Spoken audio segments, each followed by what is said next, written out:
That's right. We're doing the subway. It's so goddamn big. Oh, this is loud.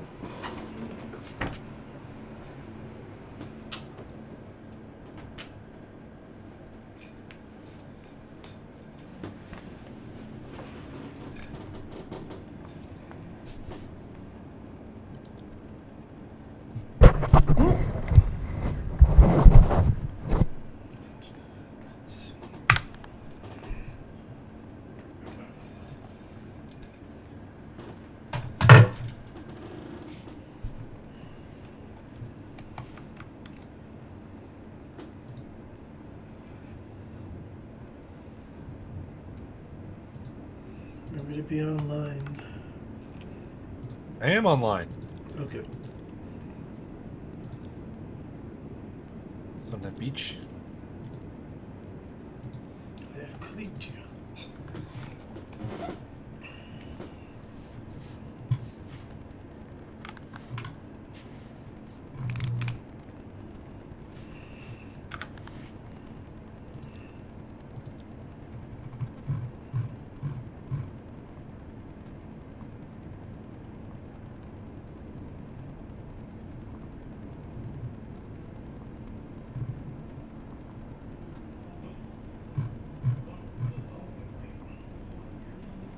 It always amuses me how you have to download dirt. Nope. I see your icon. Why are you up here? It reminds me of the goofy things the SimCity games would tell you it was doing while it was loading.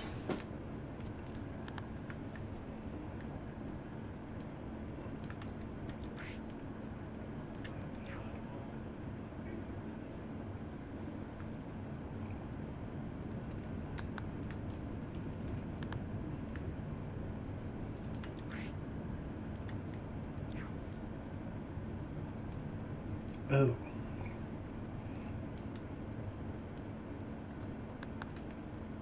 That's still bad. Ah, fuck it.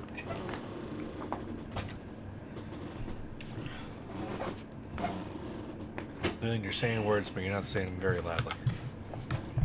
I was leaned away. I should be in hearable damn. range now.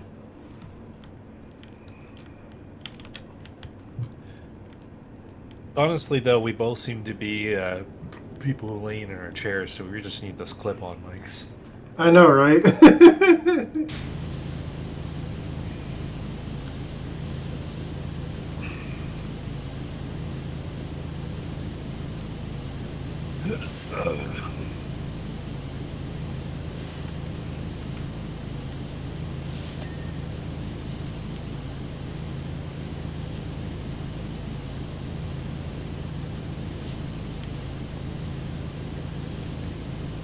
Any updates on the arm, Tom? I'm good. So, any updates on your arm? Just waiting for it to clear the work comp. They called me to set up a schedule. Excellent. But Ortho Indy said that they were going to take out 3 bone spurs they saw in scar tissue. And this will give you full arm control back. We'll see. He said that it's very possible when they do the surgery it could be back to full then, but then is there going to be any drop off? Which is a thing that happens.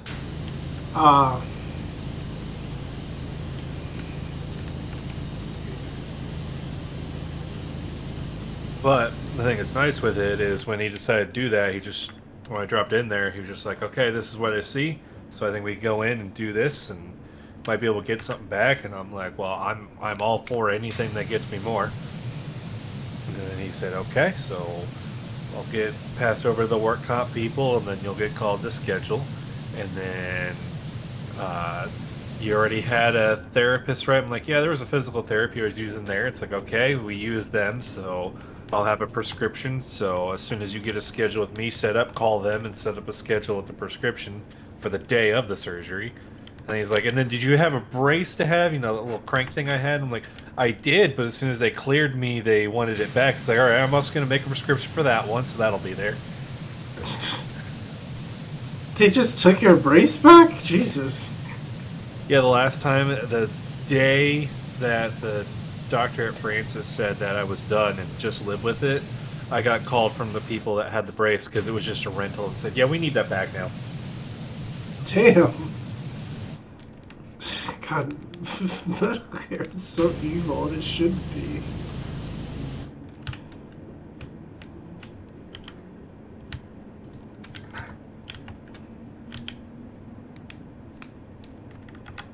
Literally, it's just like, why am I being punished for, like, doing a job and because that's what it feels like, just constant, just like, what is this? What's happening? Welcome to the American healthcare system. It's so stupid.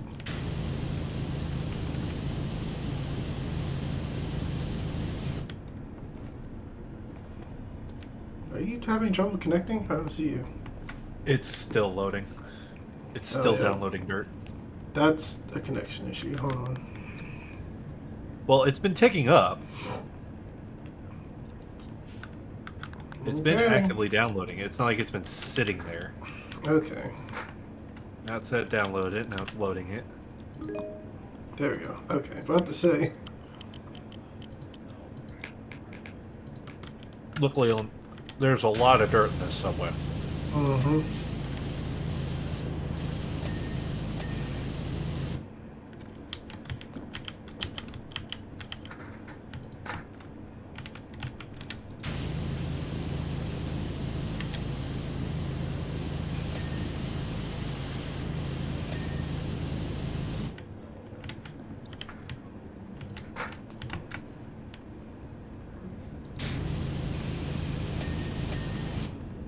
Man, it really felt like I wasn't cleaning anything there.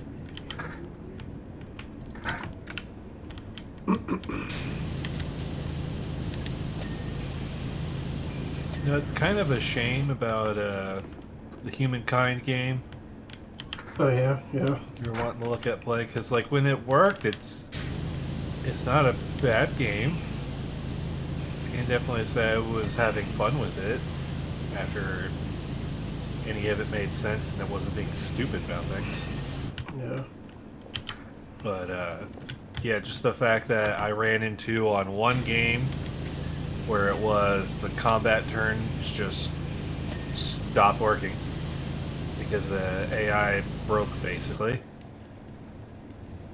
And then the one now where I had a save that I really liked where it was going. I wanted to see it play out, and it's just basically dead. Unless I want to sit there just having every single turn to do what I'm going to do in the turn. Hit end turn. It'll end turn, and what's supposed to come up and have your button come up for you to do that turn, it can't do that. It's just stuck. So then you have to quick save it, and then quick load it, and then it'll go to the next turn. And you have to do that every single freaking turn. That's unfortunate, yeah. And then, you know, when you get the developer response of, we just need your, we need your debug log, because it's just a lot of little things that cause it, so we can't just fix it in one. It's like, that sounds like, now, I'm not a programmer or nothing. That sounds like the code base of the game is fucked. Yeah. There might be some technical debt they have to work on, if they are going to. The problem is, well, the thing that was also, I was also having a problem with is when these problems crop up, and naturally you go to the Google, and you type in your problem, see what's going on, see if people have fixes, and the posts I'm finding are posts from 3 years ago. And it's the exact same thing when you find one that was a month ago. It's like, so I don't see anything to convince me that the submitting of the bug reports is actually doing anything.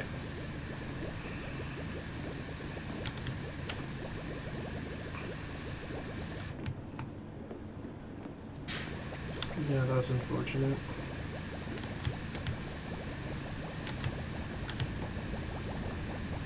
Well, will say I downloaded the mod pack that everybody said that was made the game really worth it, and the game with that mod pack played a lot nicer. Oh, good, yeah. The pacing of the game, doing that, and then getting on another mod that like changed up the scaling when you played on the endless game speed, so the long one, and then actually playing it on that, the pacing didn't feel off with all those things put together. So that was my issue with jumping up to the normal difficulty in the game, is because then the AI wasn't capped to you progressing through all the eras and everything. And when you did that, it's like, okay, I feel like I got a strategy that's going good, I'm doing alright, and then you go to get like your, not your first culture pick, you're like going to do your second culture pick, and it's like, okay, I'm gonna get that, and you do that, and then these other people are like, we're in the early modern era, and it's like 100 AD. What the fuck is going on? Am I playing it wrong? Are they playing it wrong? What the fuck's happening? It's just, they just end up ahead of you significantly. It's just like, how the hell? But at the same time with that one, I mean, I ended up just throwing that save away because there were just a ton of little things that were just being annoying that was going on there, and like I really wasn't that in love with the way that the map was being generated and all that. Everything just felt weird. The amount of times I've dropped a game or a save at a RTS where it's like, this map sucks. Yeah, it was basically that. But like while that was happening, somebody else that was over, they weren't the ones that were all the way ahead on the eras, but they were like right behind them, and I was next to them. And then I look over at their territory and be like, oh, so they probably got tanks driving around, and it's like, no, they haven't even researched like how to smith iron. And it's like, what the fuck? Like, why the fuck are they the Soviet Union and they don't know what iron is? Like, what is happening? Yeah, that game was a little all over the place. It's fun. It was fun when it works, but man, I was just like, I want Tom's opinion on this because I feel like I'm missing something. I definitely agree with what I've seen some people say, because it seems that like the community as a whole has just wanted to compare it to Civ. But I definitely agree with some people where it's like, it's not a good direct comparison to Civ. I would not directly compare it to Civ. They're different enough. Like, I would only compare Humankind to Civ as much as I would compare, like, Stellaris to Civ. No, that's fair.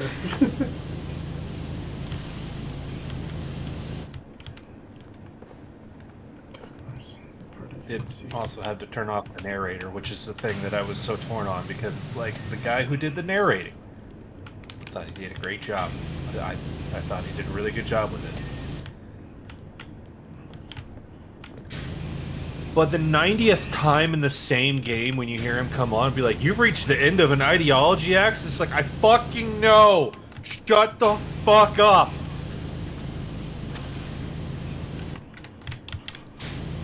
Or you've been running around and like you've been ransacking wildlife. Yeah. And the 20th time you do it, it's like, the first ransack. It's like, bro, I've done this a lot in this game. What the fuck you talking about?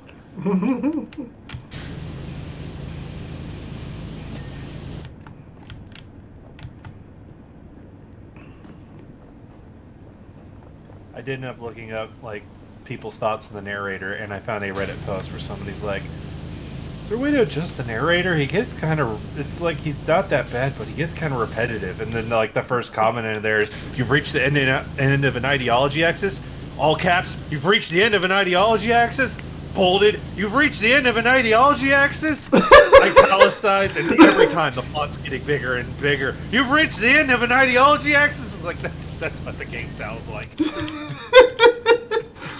It's just like, guys, like, I agree. His voice is he does a good job. I like it, but man, we did not need that every single time. Like that is one where they definitely could have taken lessons from like Civ and Stellaris, where they have those things, where the narrator or the little tutorial bot will tell you a thing when a thing's happening, and then you're like, "Yes, I heard the thing," and it's like, "Good." It doesn't say it again.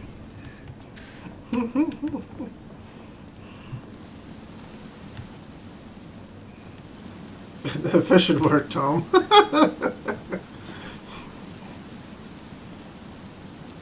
That what? I said efficient work you're doing there. Well, I don't get your fancy shit because you don't give it to me. I bought all the stuff for this thing now. You should be able to use everything besides the soap. Yeah, which is what I need because there's like just a skid mark here for some ungodly reason. Oh, no. Oh, okay. It's actually that tough. That's dumb. What, did you think I was doing this just for shits and giggles? Yes. What the fuck? You've been known to do that. Now in this fucking game, we gotta clean a goddamn subway. That's been apparently the subway for Nurgle. You're right. It's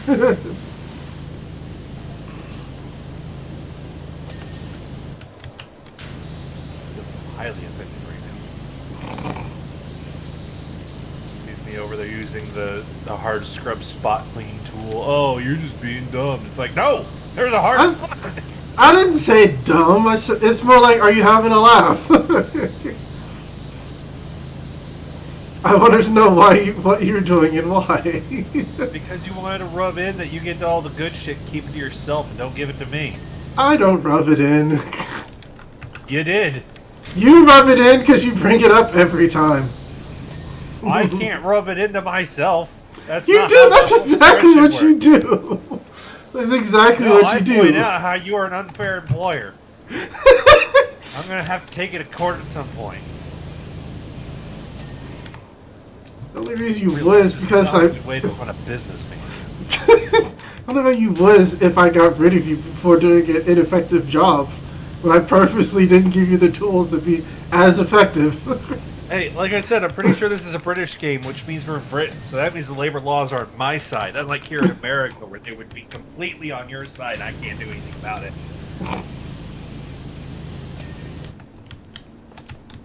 It is. Over here, you just get the Pinkerton sent after you. Well, not even that. I'd be sitting there and be like, man, you just don't give me the shit tools. I might have to take you to court. I'll fire you. What the fuck? That was clearly unjust firing. Nah, lack of productivity. Because of your fault. Doesn't matter. Right to work state. I'm in the clear.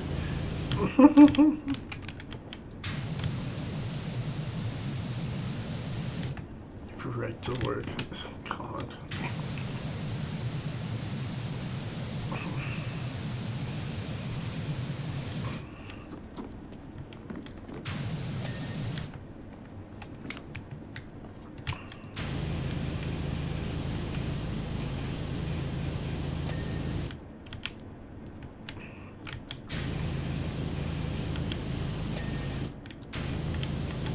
I will fully admit when our country has stupid bullshit going on with it, but at the same time, I also don't like the people that are just like, yeah, it's just because America, everything it does bullshit. It's like, no, Not other everything. places have bullshit too. Yeah. It's not just us. It's just a lot of us because we get a microscope on everything. And we like to brag.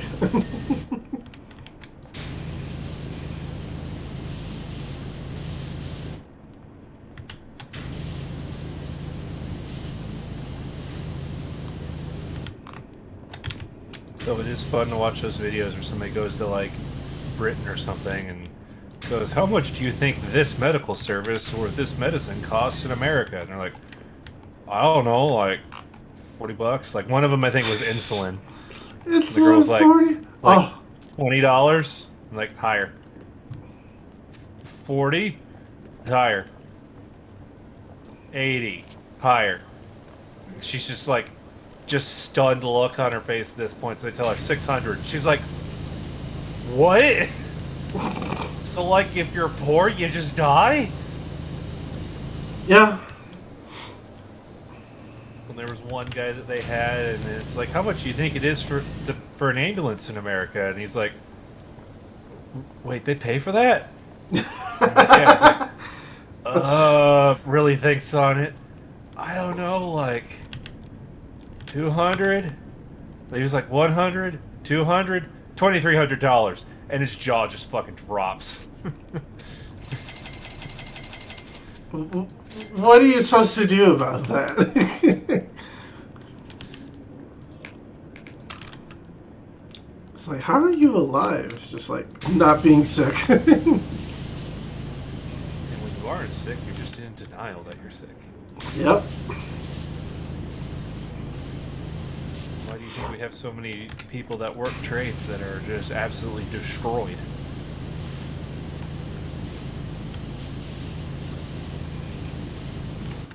Man, I like America for being a lot of things, but man, one of the things, the fact that everything is paid for and it's just like this cannot be disputed. It's just like the fuck you mean? Well, it's not even that. It's the idea of anything that ever happens, somebody has to be making a profit somewhere. Yeah. Even your non-profit charities, there's somebody still getting a profit somewhere.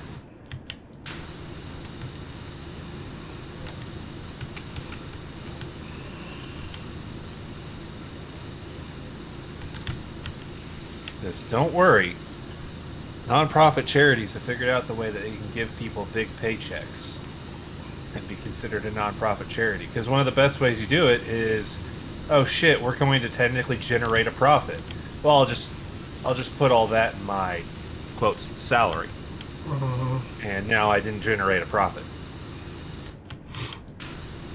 God, the fact that medical insurance companies can be fucking IPOs, publicly traded, is more than enough to be like, that shouldn't be a thing. Oh, I did think it was funny because I make no end to point out my frustration with the medical system around my whole elbow thing. Oh yeah, go for it. And, It's funny. and in my Wednesday 40K group, there's one guy who was just always adamantly saying, no, America does absolutely have the best healthcare system in existence. And one of them is going up to Canada to run the Kill Team Live. And he just sent a message like, I'm heading out to Canada now. And then I just sent him a joke message like, bring back affordable health care. To which the guy that's been saying all that stuff is like, you'd have to wait like 6 to 12 months for it. Now, brother's current girlfriend was living in Canada for years, and that was one of the things that came up when my dad was talking to her about it. It's like, oh, you gotta wait forever for treatment. And she's kind of sitting there and it's like, she just sits there and honestly thinks, not really.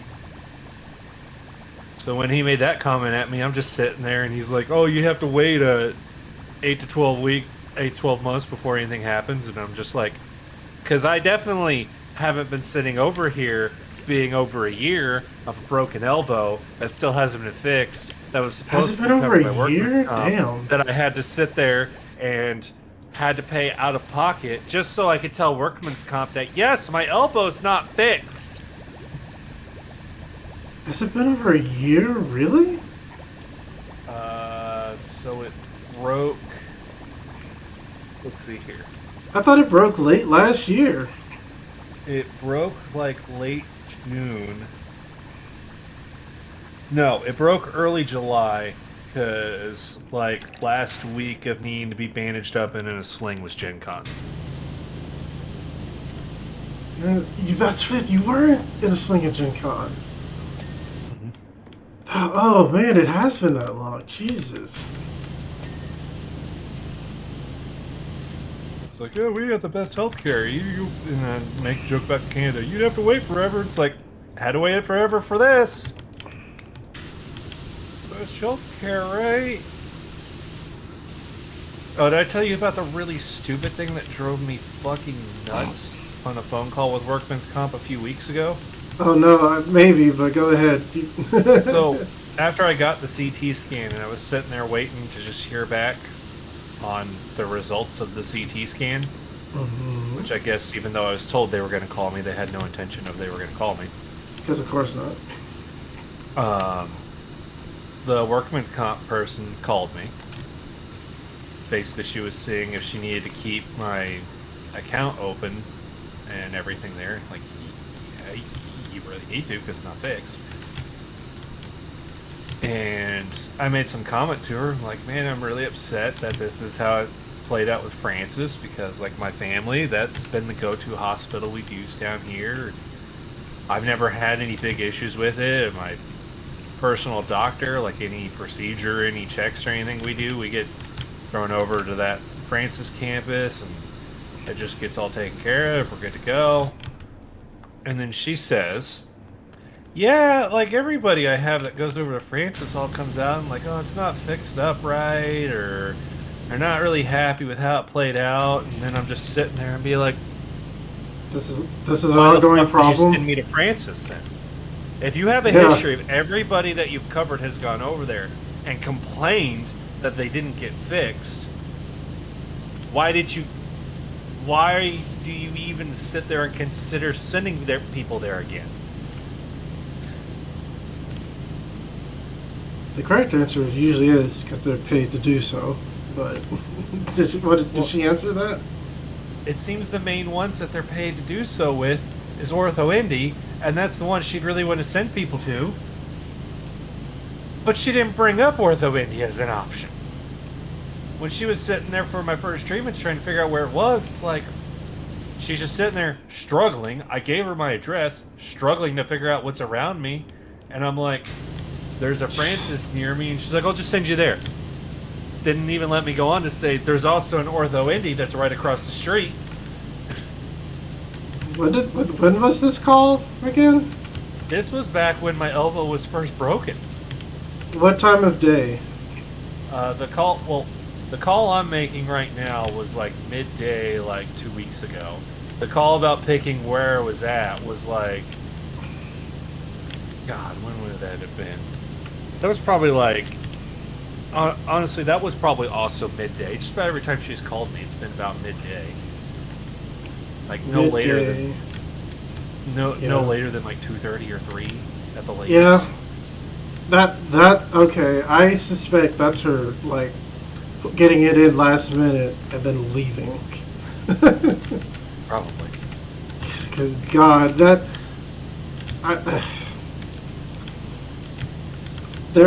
I've noticed certain people have, especially at work, my workplace, people definitely have that attitude when it's just like, I don't want to do anything at like the last hour or so. It's just like, I will talk to you then. I'll talk to you first thing in the morning. What annoys you the most?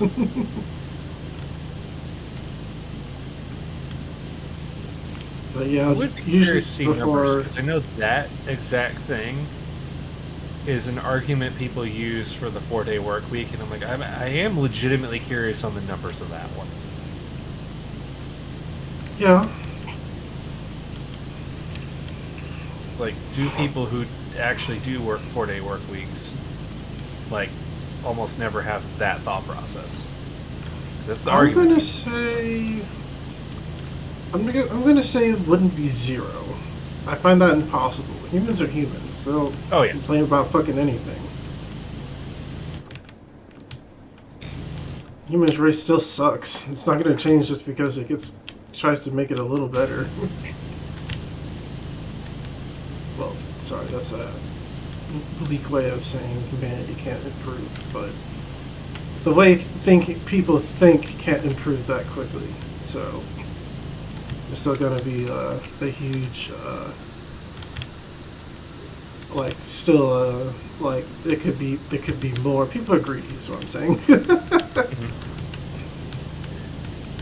I tell you what, it was interesting when I talked about the 4-day work week with my cousin one time, because we were just, talking about random stuff. And I just asked him the questions like, okay, you're like me, you've worked in jobs that have just been hourly trade stuff. He did different things. He's a truck driver right now.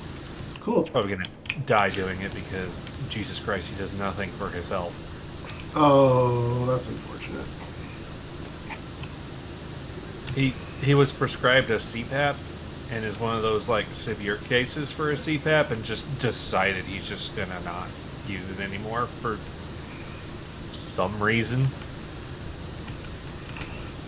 But I asked him, it's like, so if you had the option of it was, you know, work like you do now, the 5 days, whatever your pay rate is, or if you worked 4 days, but like your hourly rate was raised to the point that your 4-day work, you were still getting the same amount of money.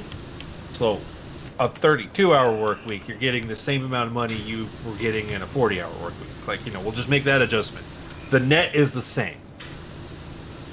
Only now you just have to work 4 instead of 5. And he's like, oh, it's still we wanting to work 5 days. He would? Yeah, and I'm just sitting there like, why though? Yeah, why? He never once said because he was trying to get like overtime money or anything. He just kept bumbling around talking about work though. And I'm like, bro, like I really like where I'm working at right now, like I really do. But if I was told you'll make the same amount of money, but you only work 4 days, 4 days a week, days, I would do that. Yeah, but work though. Okay, I don't know what that's called, but that's definitely like he's. Your cousin hasn't had the luxury, I guess, to think about life like that. I have no idea. I don't know, but there's just that thought coming up, but it's still work. And it's just like, well, okay, living doesn't mean getting to work. You work to live. It's not the other way around. Yeah. Well, I wonder if it is because of like where they live out in Pennsylvania. It's, I wouldn't say they're like super poor, but it's definitely a lower just wealth area, and like they don't make as much, and they get like less time off than us through all that and everything. Like it's just there's just not as much money flowing around in rural Appalachia where they live. And I probably wouldn't believe that he picks up on that thing of like basically everybody in that town is like, you work. Okay, when you get done, what do you do when you get done work? Or go home, maybe watch TV, so you can go to bed and then go to work the next day. My uncle, his father, did not have an actual like hobby until he was almost functionally retired. And when he did, it's like, thank God you did. Now, granted, he's also a freaking idiot when my grandmother, his mother, got killed by COVID. The next week, sent out all this big chain email about COVID itself is just a fake thing that doesn't exist. And it's like, it killed your fucking mother. You guys got sick from it. I don't.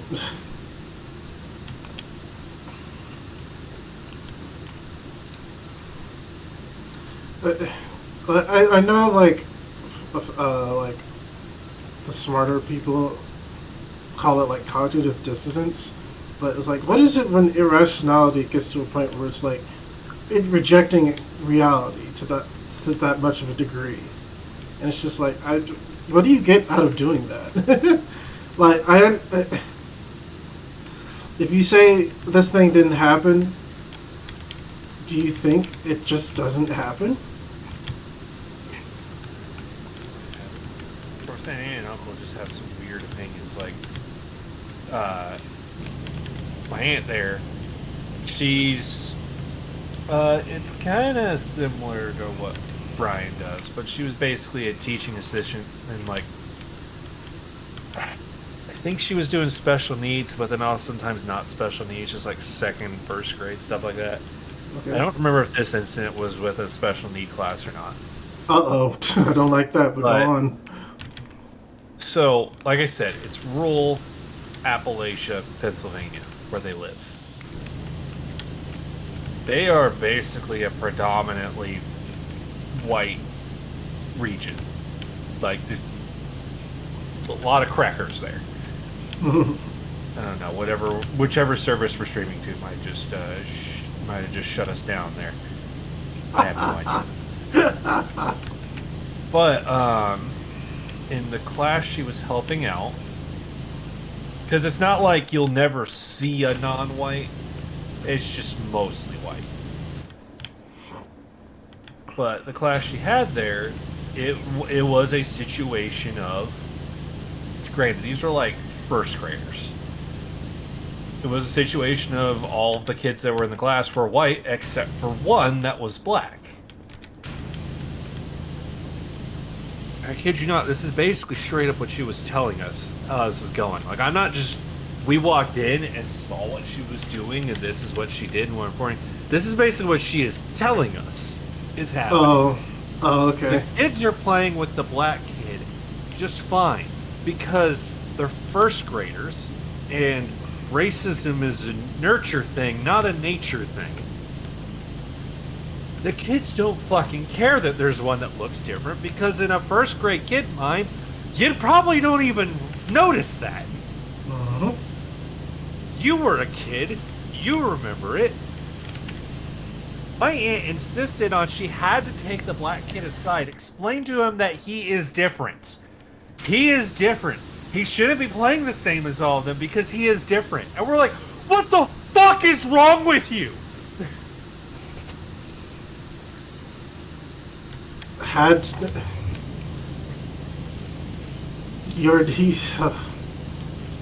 He's different. Yeah, and it wasn't a thing of like the one time I could hear a teacher's assistant mentioning anything to this first grader about he's different. Is like if the kid was being picked on and it was clearly because he was the one black kid, I could understand teachers assistant pulling him aside, basically being like, there are some people that think you need to be treated different because of the way you look, but it's all bullshit. You know, if they're like explaining that, like this is why people are doing it, and that it's completely dumb. Uh-huh. But then you should also be applying the work of, okay, I've told you this is why the reality of this world's happening, so I'm gonna put in effort to try and make that stop because it's dumb. You're not a white. You things have to be different for you because you're not white. It's like, what the hell is wrong with you?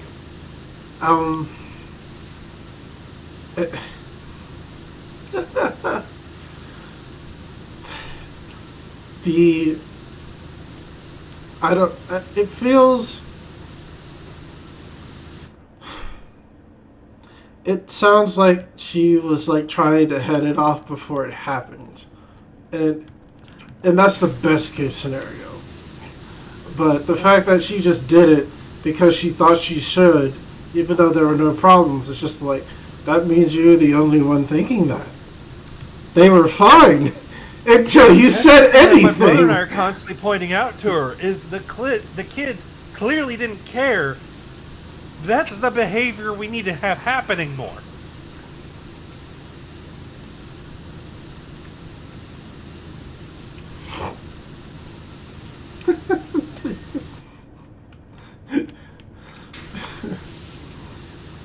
Just like, I was helping. It's like, no, you weren't. Not that she said that. But it's just like, that mentality is just like... I guarantee she was thinking in her mind she was helping.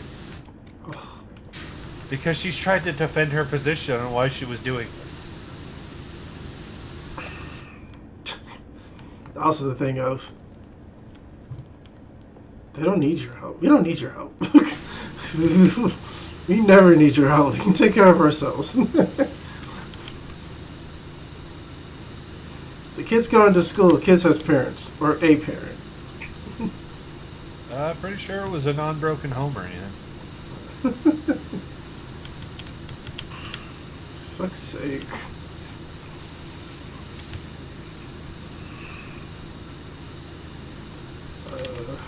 I just...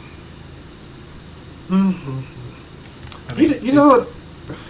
You know what I was like? Pennsylvania, Leland. Everybody is like super Christian there to the point that it's if you get the girl pregnant in high school, you gotta marry her, and just because you people absolutely fucking hate each other's guts because you were fucking 15-year-olds when you did this, nope, you gotta stay married together and hating each other. That's just a normal thing you're supposed to do.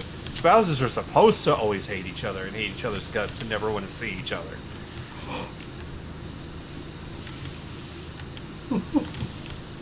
There's times where we drive by a house or be like getting something from a store that's near houses, and you hear people having those arguments, and it's like that is very clearly what's happening over in that household. Jesus.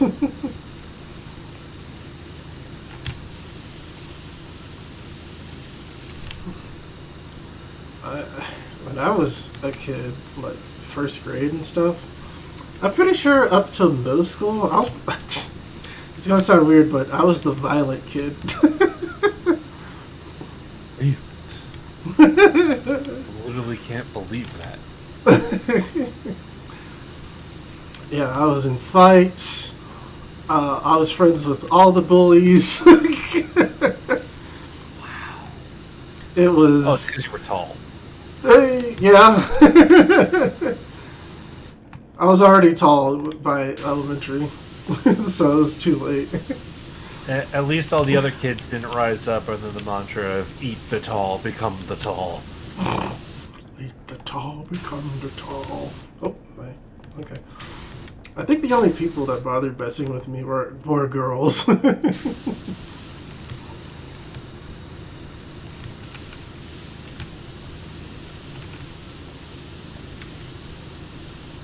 But girl bullies are different from boy bullies.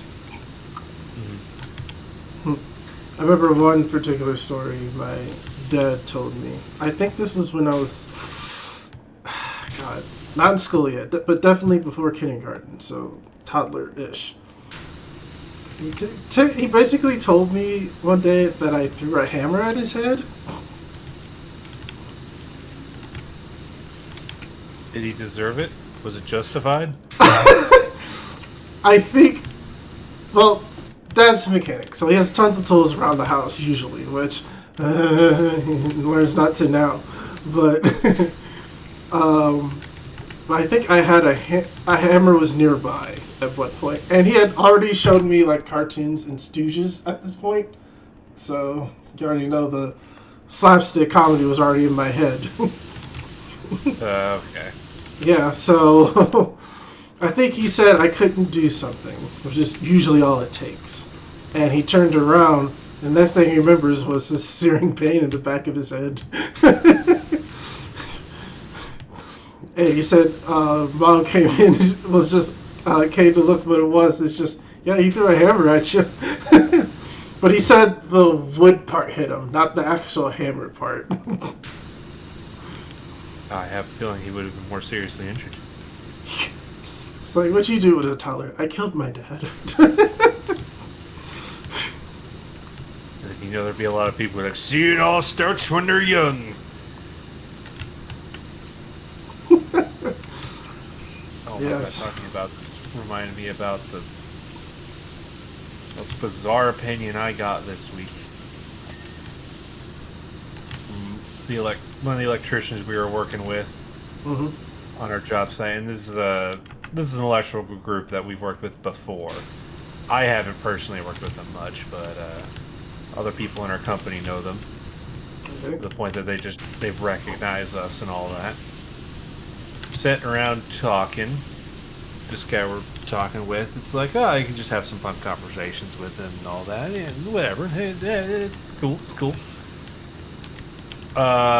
Somehow something got brought up where he's saying the thing. Oh, we were talking about how just freakishly unbearable the customer was being at this job, wanting to come in and micromanage everything himself, basically. They are like that. There are people like that. It's just how it is. Yeah. Which, anytime you do that to a trade, they're just going to nod and say, okay. And then when you walk away, we're all just bullshit about the fact that it's like, I'm the one that knows how to run electrical lines. Like, you know how to run a spreadsheet. That is going to happen.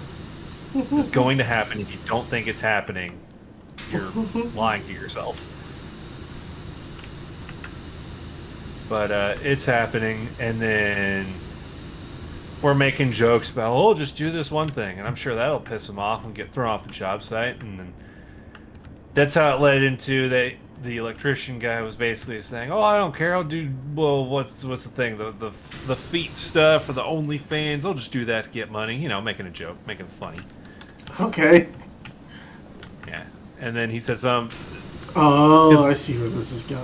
because the whole feet obsession thing. It's like for a lot of people that is an unusual thing, but you know, whatever floats your boat. It's a fetish / kink on another one that I was just like, okay, this is a thing.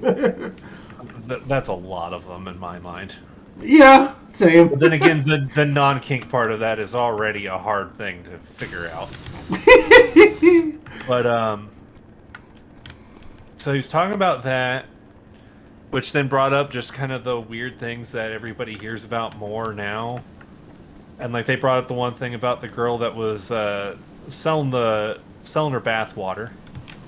And like it's just so weird. Like they were almost pointing at her. It's like, you know, I can't be mad at her because like somebody told me they were gonna pay me a bunch of money for my old bath water. Fuck it, I bottle it too. Like,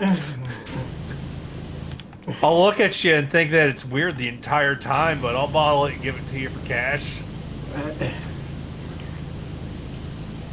Make your money. I can't be upset with her that she did it when someone said they were going to give her money.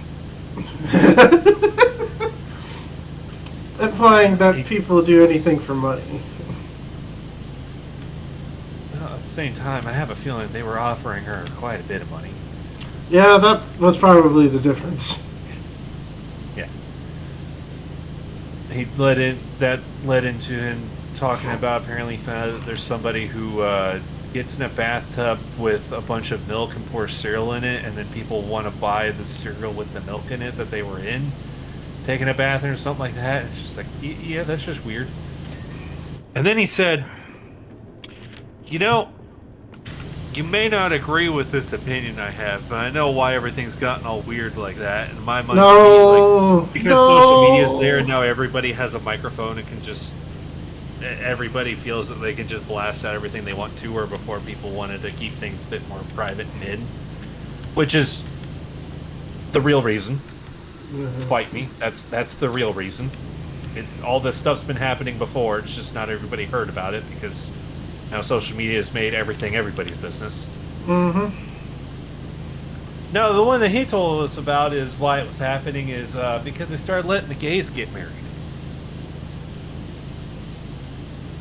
He said that, my eyes just locked eyes with him, and I'm just like, what? What?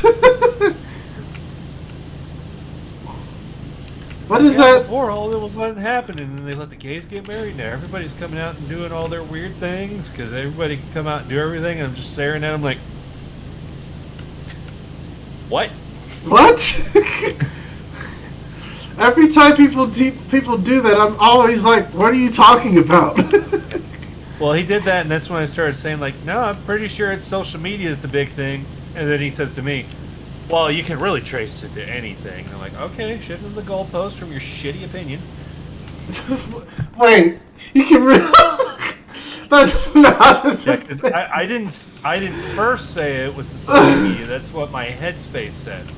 Because he first said it was because the gays got married. So then I said, no, it's because social media. Everybody's hearing everything now. Well, you can just point it to... You can connect anything to anything. That's Bro, not... like... Shifting goalposts, destroying your own argument, like... All you've done is just prove you just have shitty opinions. Like... Oh no, what? I now know you have shitty opinions. Yes, I think differently of you right now.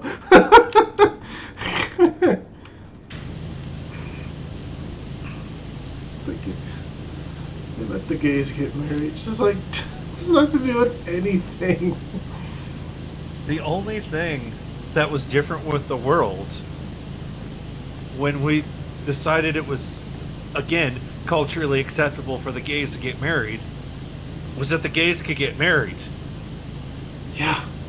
That's the change. That's literally that's it. the shift. That's what That they happened. could.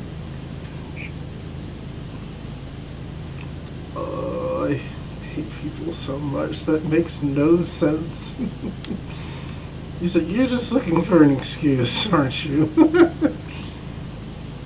like the guy that used to work with us and said that the whole reason the Roman Empire fell was because they let everybody decide what their own gender was, and because of that, then the Saxons came in and just ruined everything. And I just looked at him and like, two things. Numero one, that's incorrect on a historical front because it's the Huns that sacked Rome and ended the East Roman Empire. Or sorry, the West Roman Empire.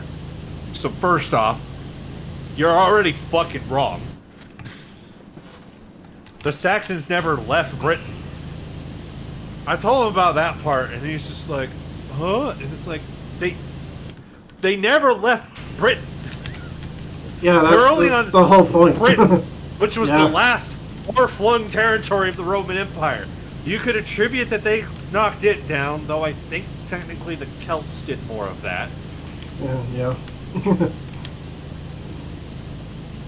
So when that happened, all that happened was Rome no longer had Britain. They probably put more effort into Britain than they really should have. But that didn't collapse the Roman Empire. The Roman Empire got collapsed when people from the Eastern Steppes came over. When everything was already people were starting to, like, question shit. And then they came in to be like, so I'm going to raid your territories. And by doing that, now all the Germanian tribes that you were basically oppressing are going to be like, hey, cool, we can say fuck you now, finally. And then they show up in front of Rome and just kind of starve you into fucking collapse. Like, that's why the Roman Empire fell. Numero dos. No, number B, we'll do it that way. Saying that they let the Romans decided later they were going to let people pick their own gender. Okay, if I think about how the way that the Romans, and how I'll even extend it to the Greeks, the way that their societies behaved and approached the naughty no stuff that I know that your Christian charge opinions, even though you won't admit it, but it's obvious, tell you are the bad no-nos because they wrote that into the book because they wanted the book to be against the Romans. Yeah, I don't think the guys that popularized the weekly orgies would really care if you walked around saying you was a man or a woman or neither. I really get the sneaking suspicion that the ancient Roman Empire, especially the pre-Christian Roman Empire, Oh yeah. I really don't think they would care. I honest to God think that, like I said, probably the Christian Roman Empire still, but definitely the pre-Christian Roman Empire and the classical Hellenist Greeks. I think if you had people going in there wanting to make a trans movement, they wouldn't be looking at trans people thinking they're weird because they're trans. They'd be looking at them thinking it's weird that they're trying to make a movement when they could just do that. Do it. God. It was never allowed. It was just never put into question. Like, there's more text evidence that people are finding that it's like, if we really sit there and try to, like, break down what's going on in the text, because this is apparently a thing that happens in the Bible too, that the gays could just be a joined union of humans and living in the same household and doing all that normal stuff that the not gays are doing, And I'm pretty sure no one bats an eye at that back then.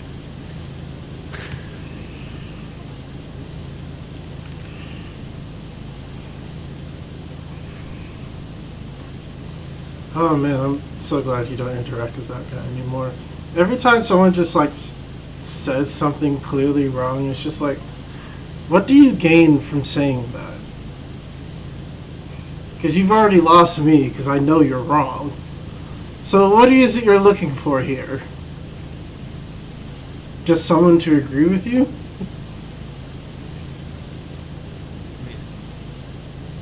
I've said my thing with the trans thing, and like if somebody comes up to me and they're just like, I just don't get the whole trans thing. Personally, I'm okay with that opinion, because that's really a thing of if you don't like directly know somebody who can really break it down or explain it to you, or you yourself are not trans, that is a thing that's hard to put yourself in the mind space to think of. I can know that going from my own sexual orientation and trying to think of how the normies are, and I know the science and the chemistry behind what's happening there, about all these chemicals getting kicked around in the brain to say it's a good thing so that they can do the reproducing thing. Like, I understand that, but the actual thinking of the actually doing it, it's just so alien. So that's why I look at it and be like, no, I will never, because I'm not trans, I will never fully understand what's going on in the headspace of somebody who's trans. And if somebody tells me that's their opinion on it, I'm okay with that. If somebody tells me their opinion is they shouldn't be doing that, I have a huge, huge, huge, huge fucking problem with that opinion. It really turns into just like, they shouldn't be doing that. And it's like, why? Why shouldn't they allowed to do what they want? You get to. Yeah.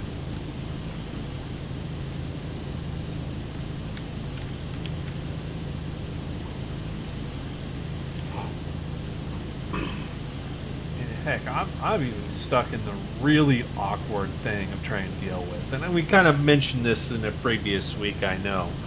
But it's like the anytime I'm playing any of them RPG games, and they like to have that whole mechanic of you can romance one of the NPCs, and there are times when I have the roleplay character, and it's like either the romance option is the favorite gremlin in the game, so it's just like, yeah, I just want to engage with that more. Yeah. Or it's happened before, even where I'm just playing character and like this just narratively feels like what should happen, and then it goes and it happens, and I'm like, cool, there's a romance thing going on. I think can be cool with that. I like this idea just in general, even in personal life. But then I always know that it's always going to be ruined because then there's going to be the obligatory sex scene. I'm just like, Jesus Christ, why is this here?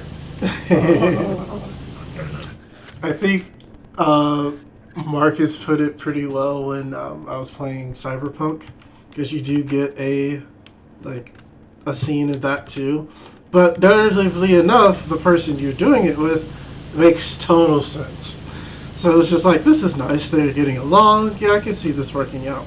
Then the scene happens, and like, and Marcus is like, "Why are you out of the room?" "Oh, there's a sex scene I don't want to see." Then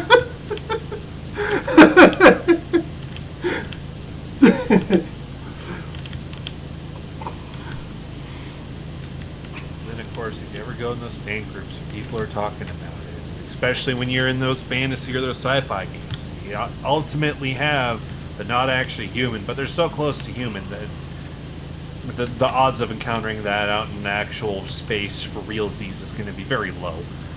Low, but we know a ton of people are going to try to make it happen. Yeah, but That's you know it's going to happen, and then people in those fan groups are going to.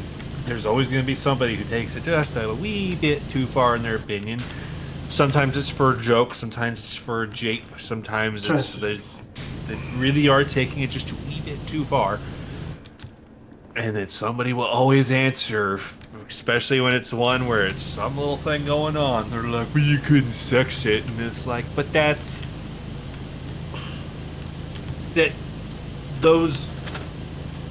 those two things of wanting to engage in the romance thing, you know, two people being together and feeling that they're that close in a relationship,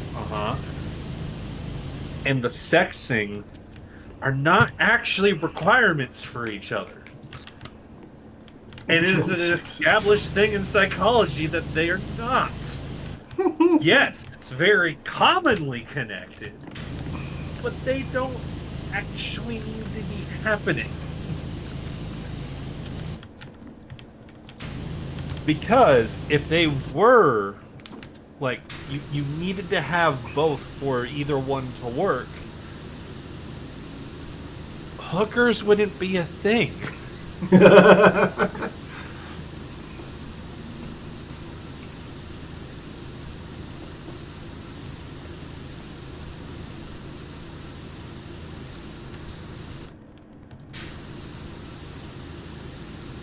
Look, I'm not saying that people can't go out and be somebody who deals in the industry of prostitution.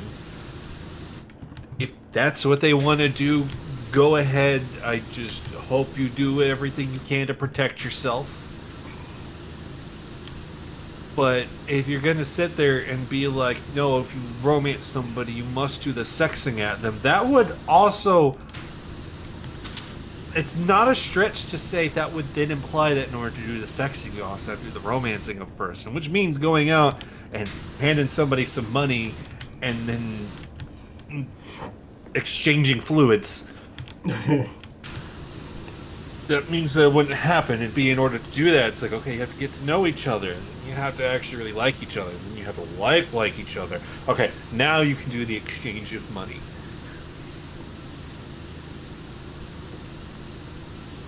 And honestly, that's just not a financially sound way to do a business. There's way too much investment. There's too much investment and far too much risk. Yeah. Because then you might get committed.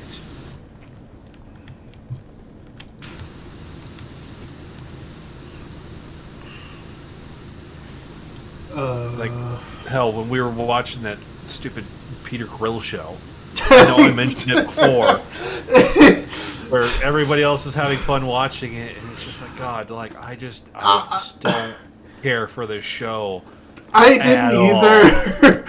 I think Marcus was drunkenly trying to explain about what's going on there. It's like, dude, I can't even understand the internal conflict the character's having.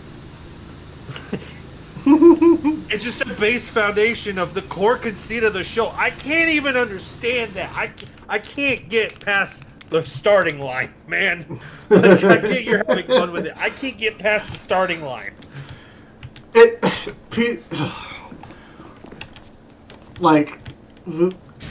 Peter Grill is easily like make fun at this pathetic person and his stupid ass situation. It's like, yeah, I get that.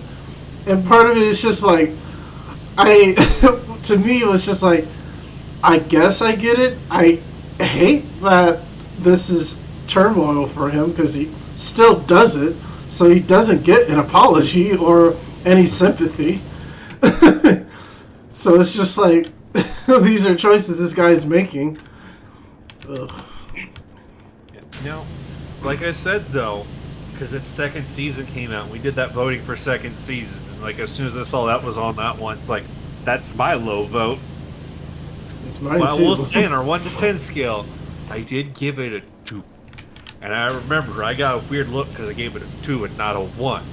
And it's like, it did have some real muscly babes when those goblins showed up. Ah, okay. There it is.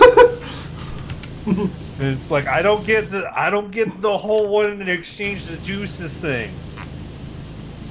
But I can appreciate them muscles. Because that's like always my complaint when I'm playing these games. And it's it's like, yeah, I'm gonna run a female gender character in here, and then you go in there, it's like, oh yeah, muscle slider, and you push it, and there's like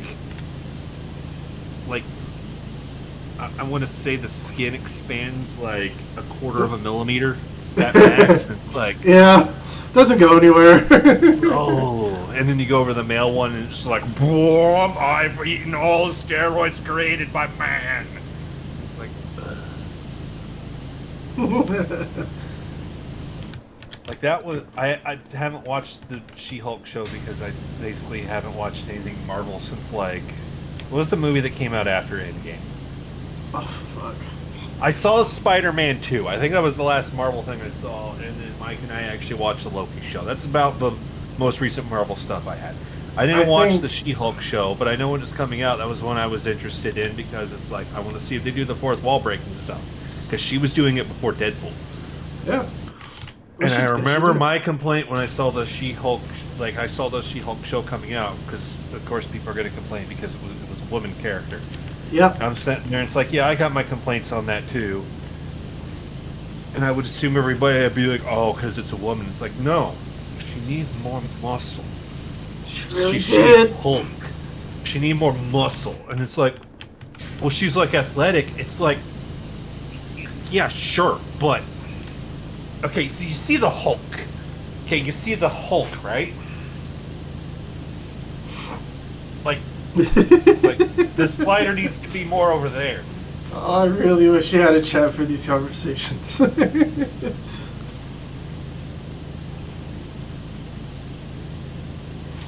But yeah, I think you're right. She-Hulk was on a grading scale, I'd say C minus, because the plot was all over the place. I heard it was okay, but not great. Yeah. Sounds like it was from everything I heard. Like I said, I didn't watch it. It sounded like everything that was really like not that good was all in the writing. Yes, it was. So the show, because She-Hulk's normal person, when normal her, she's a lawyer, but the writers were like, we don't know how to write cases. But they wrote court cases anyway. Like, did they really do much to the fourth wall break? Because I remember people saying like there was like a gag with it. It was a gag because it was every scene, I think. Every scene or every other scene, she was doing a fourth wall break, talking to us. Okay, so she actually did actively do it. Yes. Okay, that's good.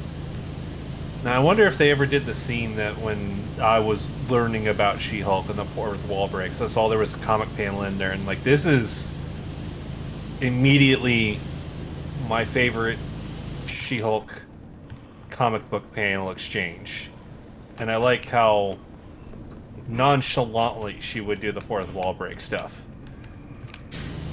because it was doing that whole thing of like, because you know, when people get in their fights, the clothes always have to get ripped, especially when it's something that's been in Persuasion. That happens a lot, but none of the naughty no bits ever show up. Those are always covered. The things are never ripped there. There's an old She-Hulk comic where that question actually gets asked to She-Hulk, why that happens. To which She-Hulk pulls up the back of the. I'm pretty sure she was in a suit at the time. She pulls like the back of it, you know where the tag is, and it's got the Comic Code's Authority logo stamped on there. It's just because my clothes are Comic Code Authority approved. And I'm like, that's the gags I like. That's funny. Not in the show they're not that good. Well, one or very few were that good, but not all of them, of course. And apparently the fourth wall breaking was not a thing she always did. Like how Deadpool, it was he just always did it. Apparently it's that something was supposed to have happened where she figured it out. because I guess in like one of the first times she does it, they have like some harrowing adventure in a volcano where it's one of those ones where the issue gets solved in that comic issue. And they're just flying off and be like, man, that was crazy. I can't believe we survived that. And she's like, because we're just characters in a comic book. Oh, you're just full of stupid jokes. No, listen to me.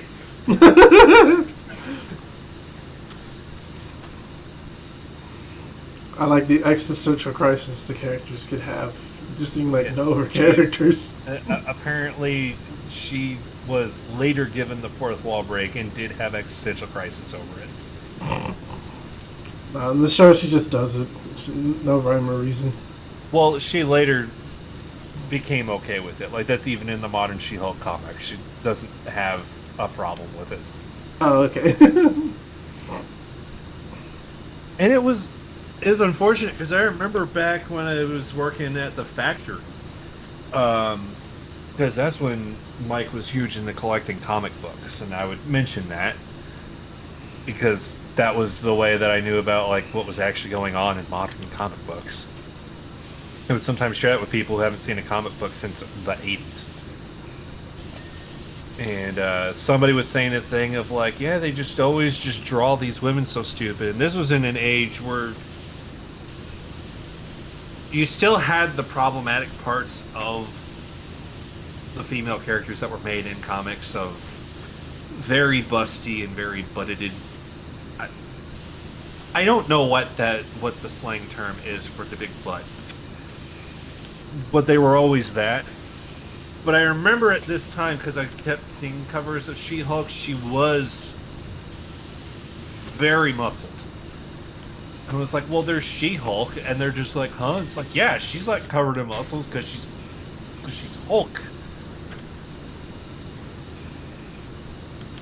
So the fact that the TV show then decided, nah, just she goes for morning runs. You said it's in the show. There was literally like a point where the She-Hulk and her She-Hulk and then her normal side, like at normal her couldn't get a date to anything, but She-Hulk, everyone wanted to be with She-Hulk. So she went back and forth in the show? Mm-hmm. Okay. Because when I was first learning about She-Hulk, she was at the point where she was just green all the time. Yeah. Because I think she did the whole... She just has her basically regular mind while Hulk before Hulk was doing it. Right. Yeah, they have... in the beginning, like, she kind of gets it going, like, normal shifting within the first 2 episodes. Okay. I did learn one thing about her that I thought was hysterical when I was playing HeroClix with people for a little bit.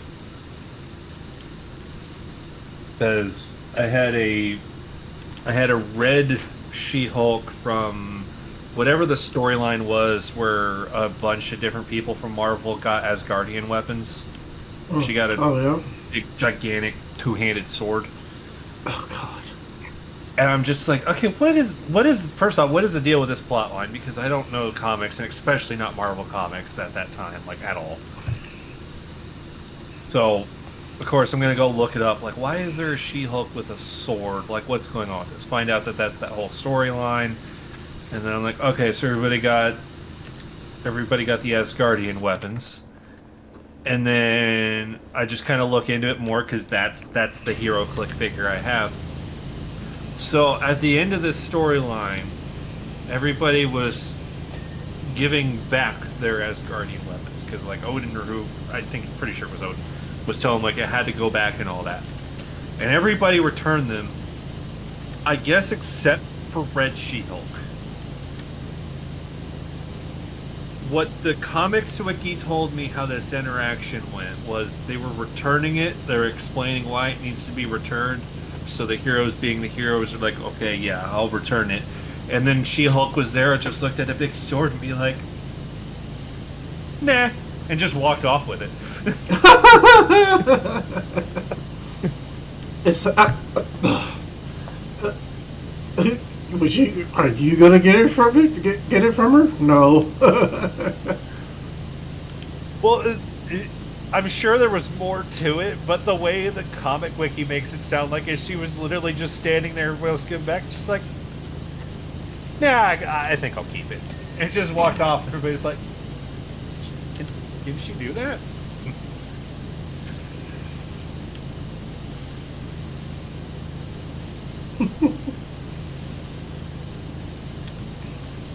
That was a good click for at least the power level of hero clicks that I was playing with in that group.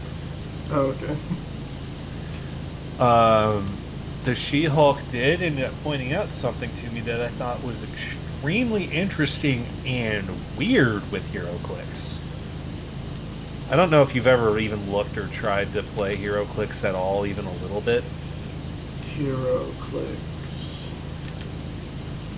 You got the pre-painted little comic book characters that came in like these little packs where you'd have 5 of them on there, and they got the base on there that you click around, and it'll tell you what their stats are and what powers they have on that click, and that's also their health bar.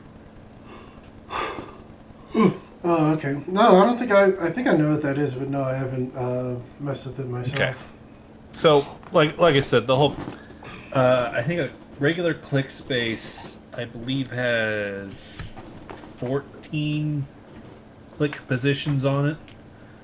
And the way you play it is it's got a marker of like, okay, this is the start of your click. And then, like I said, it's your health bar. When you take damage, it'll be like, okay, that character takes 3 damage. And you'll pick them up and grab that bottom of the base and click, click, click over 3. And it'll usually, like, your numbers will swap out. And then, like, your numbers for what the different stats are you have will have different colors on. Like, that means that they have this ranged attack power or whatever things do. It plays pretty easy. It's just knowing what's actually going on there. But no, and my Hero Clicks collection was basically some people had like a box of some. I took some out of there. And then it was just single buys. I really didn't do any of the booster buys. I just did some single buys. Mm-hmm.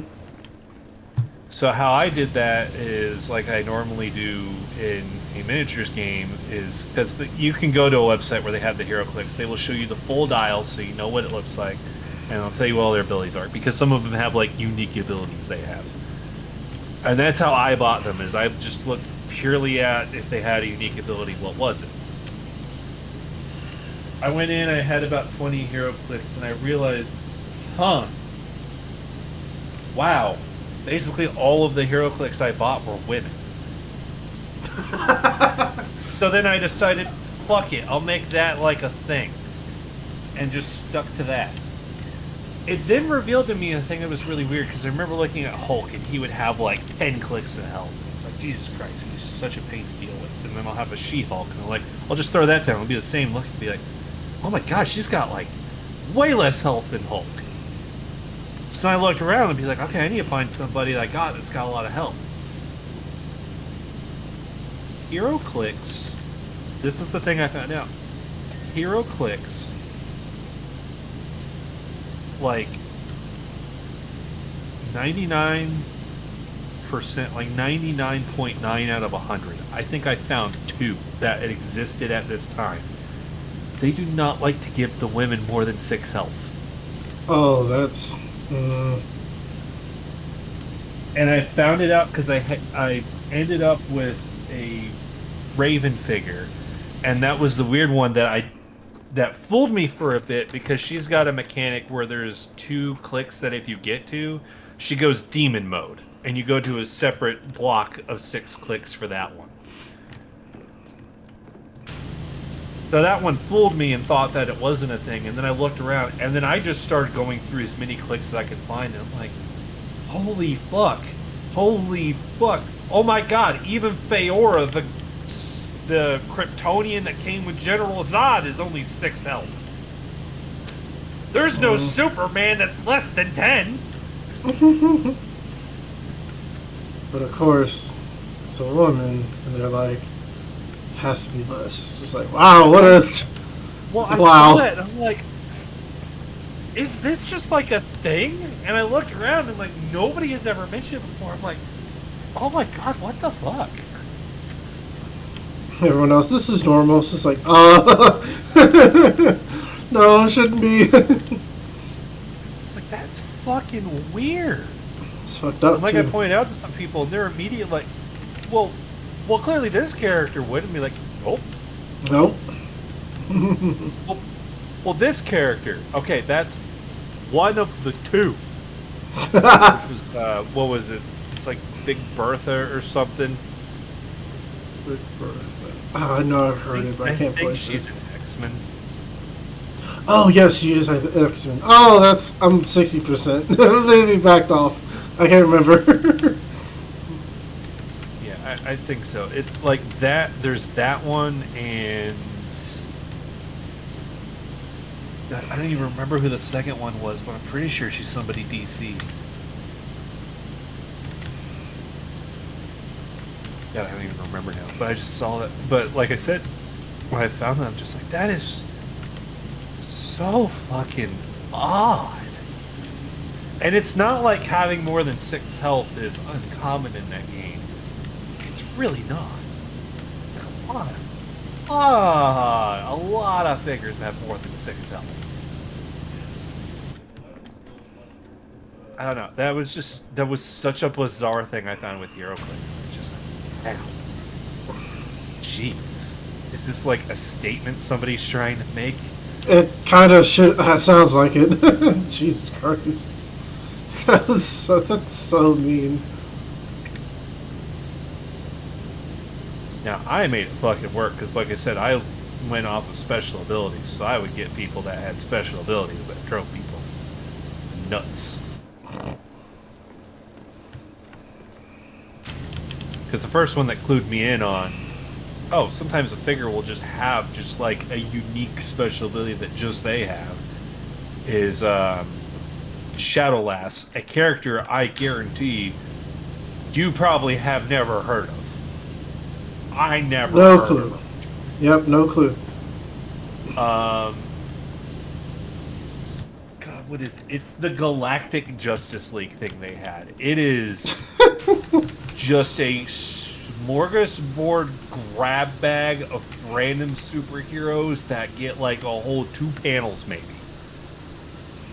But there was a set of HeroClix, they did it because that's a perfect thing for HeroClix. So cool, we can make a bunch of cheap little common people and no one's going to be upset if they suck.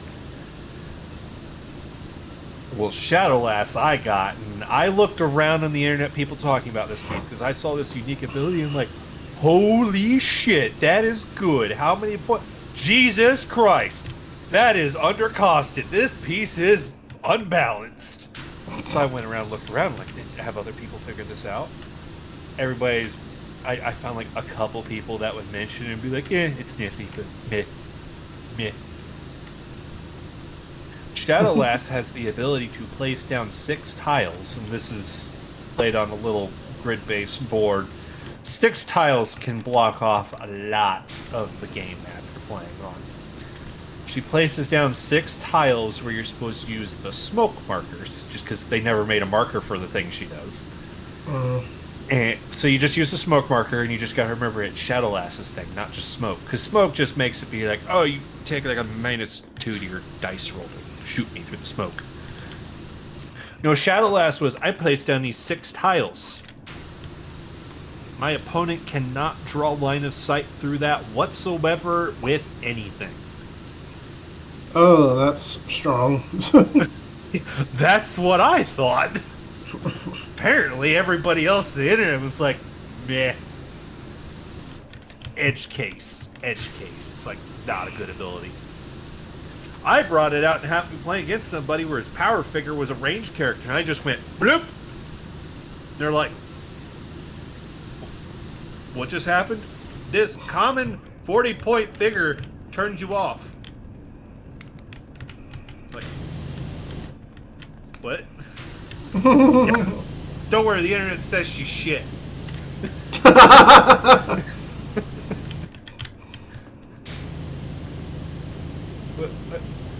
like, half my points is this one shooting guy. The other, like, and then a quarter of the other half of the points is the dude that gives him all these special buffs. It's like, yeah, that was real dangerous. That's why I put that line there where I put it.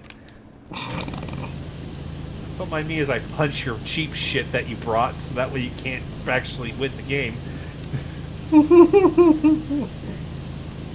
Oh no, by using that, I got somebody who is just gonna beat your face in melee to your ranged guy who's now stuck because they're in a melee.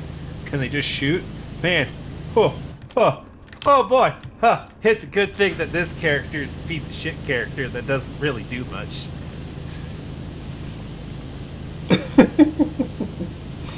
I currently have a reputation in with that Wednesday crew to just find the things that whatever the internet says is bad, I'll run, and then people will play against it. I'm like, I fucking hate this. It's supposed to be bad. Why is it winning?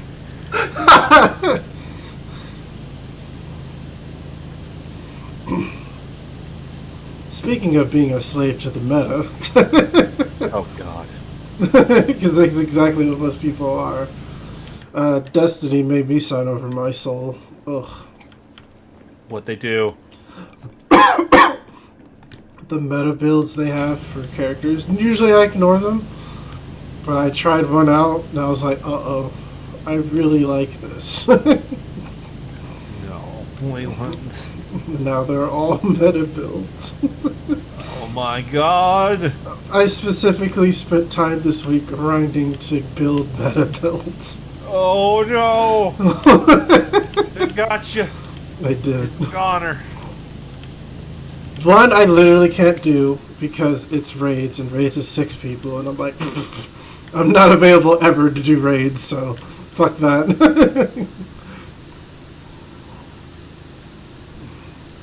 But the others are just like, oh, I just need this one thing. How do I get this one thing?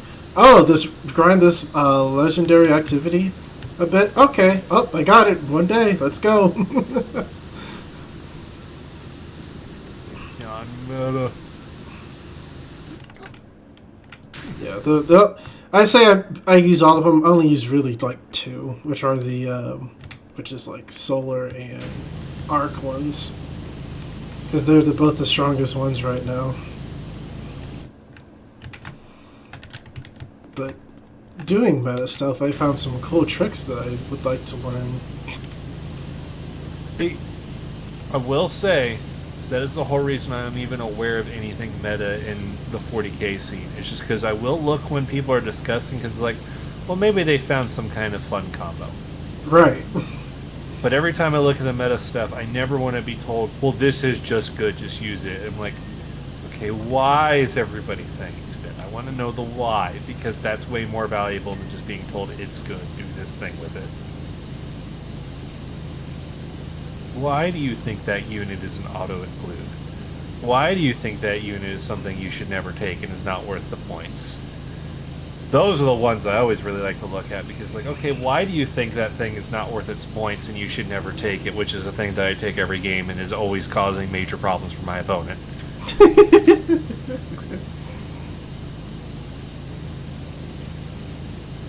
Probably the best example of that, the Tyranid Maliceptor. He's just a psychic bug this big. All he does is he does psychic powers. He really can't do anything else. But the big thing is he's got big toughness because he's a big monster, and he had an invulnerable save because he's a Tyranid Psyker. Of course. There was a long while people said this guy is not worth taking. I took him a lot. Like a lot. Because my idea with him and how he always succeeded for me, somebody's rushing up some big unit that can't really do a whole lot in melee. Okay. They're standing on that critical piece of ground. I will chuck him into that. That'll keep that pin there because they don't want to leave because they need to be there. And he'll just slowly chip away at things. And they'll sit there and have just a bear of a time trying to get rid of it. And then you got update rules. Now people are like, yeah, he's kind of okay and usable. And then I go in and it's like, okay, I cast a psychic power. The psychic power goes off. Take mortal wounds. It was an 8+. Take mortal wounds. I throw a second psychic power. It goes off. Take mortal wounds. It was an 8+. Take mortal wounds. Congratulations. I killed that unit with damage that it was not allowed to have saves against. Oh no. It's okay. They got rid of mortal. Well, they didn't get rid of mortal wounds. They made them not all over the place because it was just getting annoying. 9th edition 40k got way too fucking killy.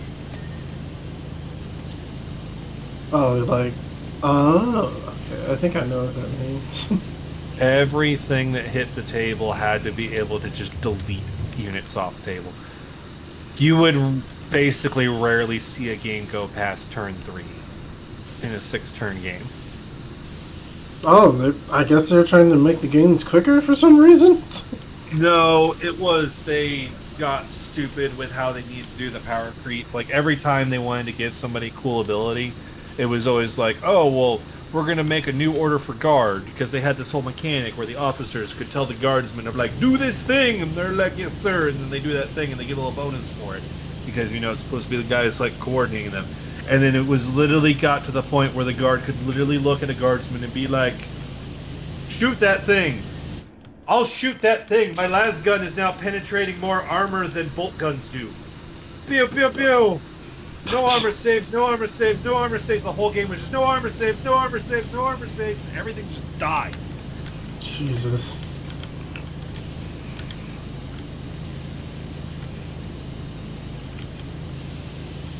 Like, I would play my Gene Stealer called Army. Army I fucking love the feel of playing. But it gets so frustrating in there when it's like, okay, the only kind of durability this faction has, because they're supposed to be a low durability faction. That's a thing. Whatever. Mm-hmm. They're supposed to be relying on, like, being in cover and all that. The entire game turned into everything ignored cover and had at least AP2. So my Gene Stealer call was, okay, I have to apply all 100% brain power to playing out this turn, and everything has to go properly, and I literally missed one dice roll. It's over at your turn now, the shooting phase. Let me pull out my snow shovel and just throw my army off the table as you just mercilessly shoot at it, and I can't do anything about this. Man, this sure is engaging gameplay for me. You're standing still again. Yeah, because I was making shoveling noises. I talk with my hands, you bastard. See what kind of a slave driver you are over here? You don't give me the good tools, and as soon as I, like, am not moving for a second, it's like, what the fuck are you doing? If you got time to lean, you got time to clean.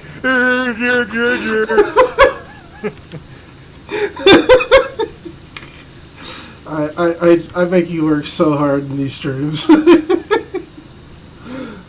Oh man. I like what Nick Mason said one time in the Weekly Planet podcast, where it got brought up about the whole working in a restaurant. People would walk around and be like, if you got time to lean, you got time to clean. And he said, I think if you take a little bit of time to lean, then you'll be able to clean better. And it's like, yes, Mason, speak the truth. Preach, sister.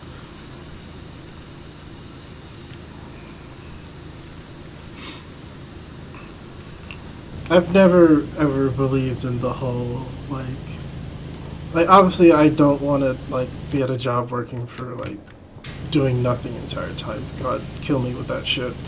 But at the same time, I'm also white collar work. Yeah, but I'm definitely not the type to be like, oh, I'm at work, I better work the entire 8 fucking hours I'm here.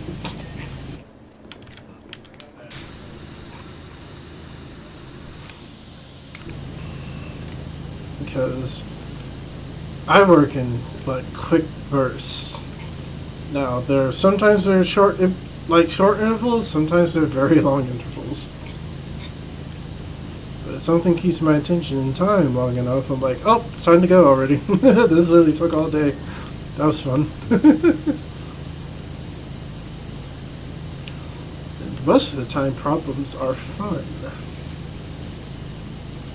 And there are other times when I'm like, oh, this is just busy work.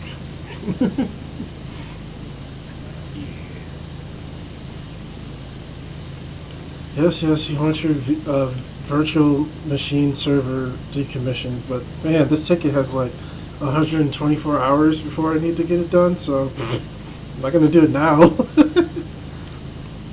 So you're telling me you have learned how to properly work like a government employee? Pretty much.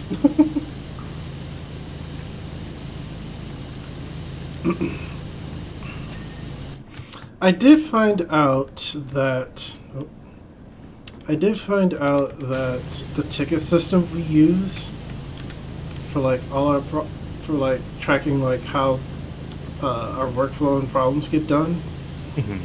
I found out that we adopted that because one guy said we should, and then we just did it, that was dumb. But now we're getting rid of it because one, it crashes and doesn't work all the time. Two, we used to have it as an internal thing. It's not anymore. Clearly, someone thinking to save costs to like not have the thing on our internal network. If that makes sense. It's just like, why did you put it on the cloud? Just like, so it costs less. No! You already had the server and everything, and it's up 99% of the time. When it went to the cloud, it's up 80% of the time. Oh, God. I mean, you can't expect people who want to sit there and figure out everything that cost savings for to not actually know what's going to be a cost savings. When money gets involved in anything with the government, it's such a battle.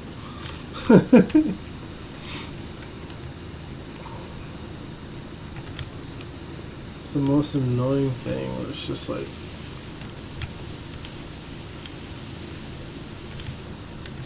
originally we went with like Dell computers like back in 2015, Like every office place did for a while. Yeah, but the state was like, they've gotten expensive, and it's just like for a good reason, but okay. The Dell back then was also like not the greatest anyway. Apparently HP was better at the time, or quote unquote better, and they're actually the fucking same. But man, we had so many HP problems. I was just like, this isn't worth it. You know the one that still gets me every time I think about it? Because I remember growing up, everybody was always like, Alienware computers are like the shit. Like, they're the gaming computers of gaming computers. Like that kind of thing. I got that a lot too. It was heavily advertised. Realizing Alienware is Dell. I found out they weren't always Dell. They were acquired by Dell. And I was like, oh, that makes sense. But still, like, figuring out that they were, like, at all. It's like, wait a minute. This is like... So this is like the car companies when they have their regular brand and the luxury brand, which is just expensive versions of the regular stuff, basically? Wow. Yeah. That's crazy.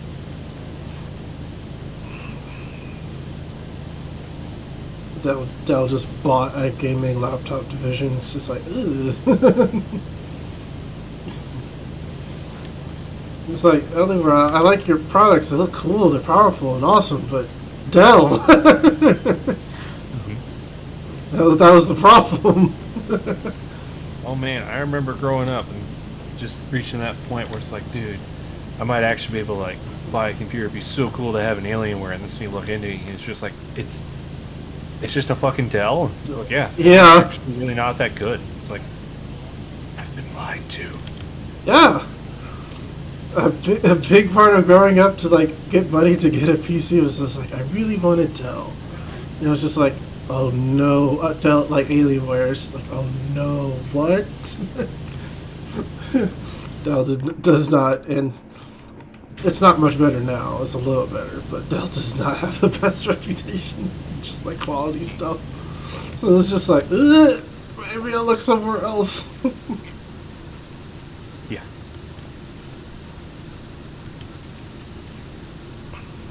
I'm convinced the only reason Dell is honestly still around right now is because places like schools that didn't bother looking at anything and really didn't give a shit how good or bad a computer was always bought them. It was like this is that kind of changed recently with the pandemic stuff in schools. Like for instance, HP gets away with being plentiful but cheap, so all their shit always breaks. That's the most annoying part about HP. So they should should have a robust like support system with warranty system.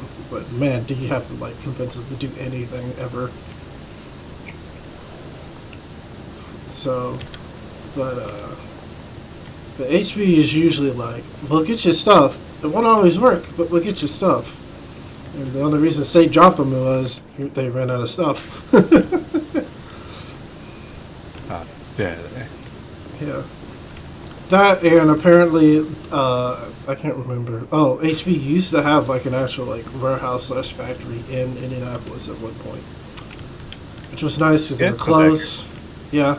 Yeah, but it's like, where's it at now? Oh, in Mexico. Of course it is. It's not here where we could get it easily and have American workers and, you know, to people to like actually have a nice factory job here. But no.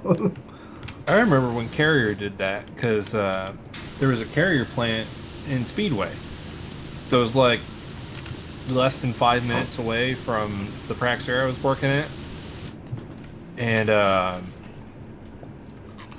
they came out and they made some big whole statement about they wanted to support like American jobs and all that, and then like a week later said they were going to move the entire Carrier plant down to Mexico, which is going to put like I think it was like 3,000 people out of work or something like that.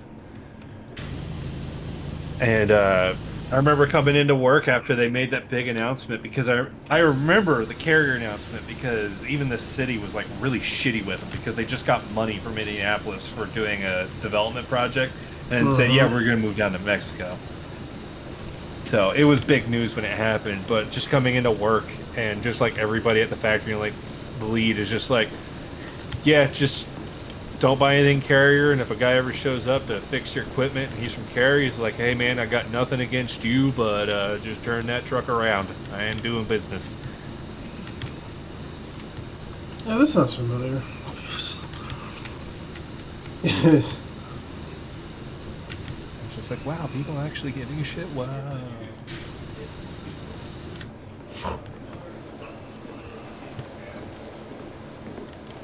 Oh man. Talking about moving job just reminds me when I had to do that mock Congress thing, and just the train of thought that person made, because I'm sure you did mock Congress. No, we didn't actually. Yeah. Didn't get that far into politics at school. We had a whole class that was just like government class, and that was part of the thing to do with it. But so the idea was supposed to be is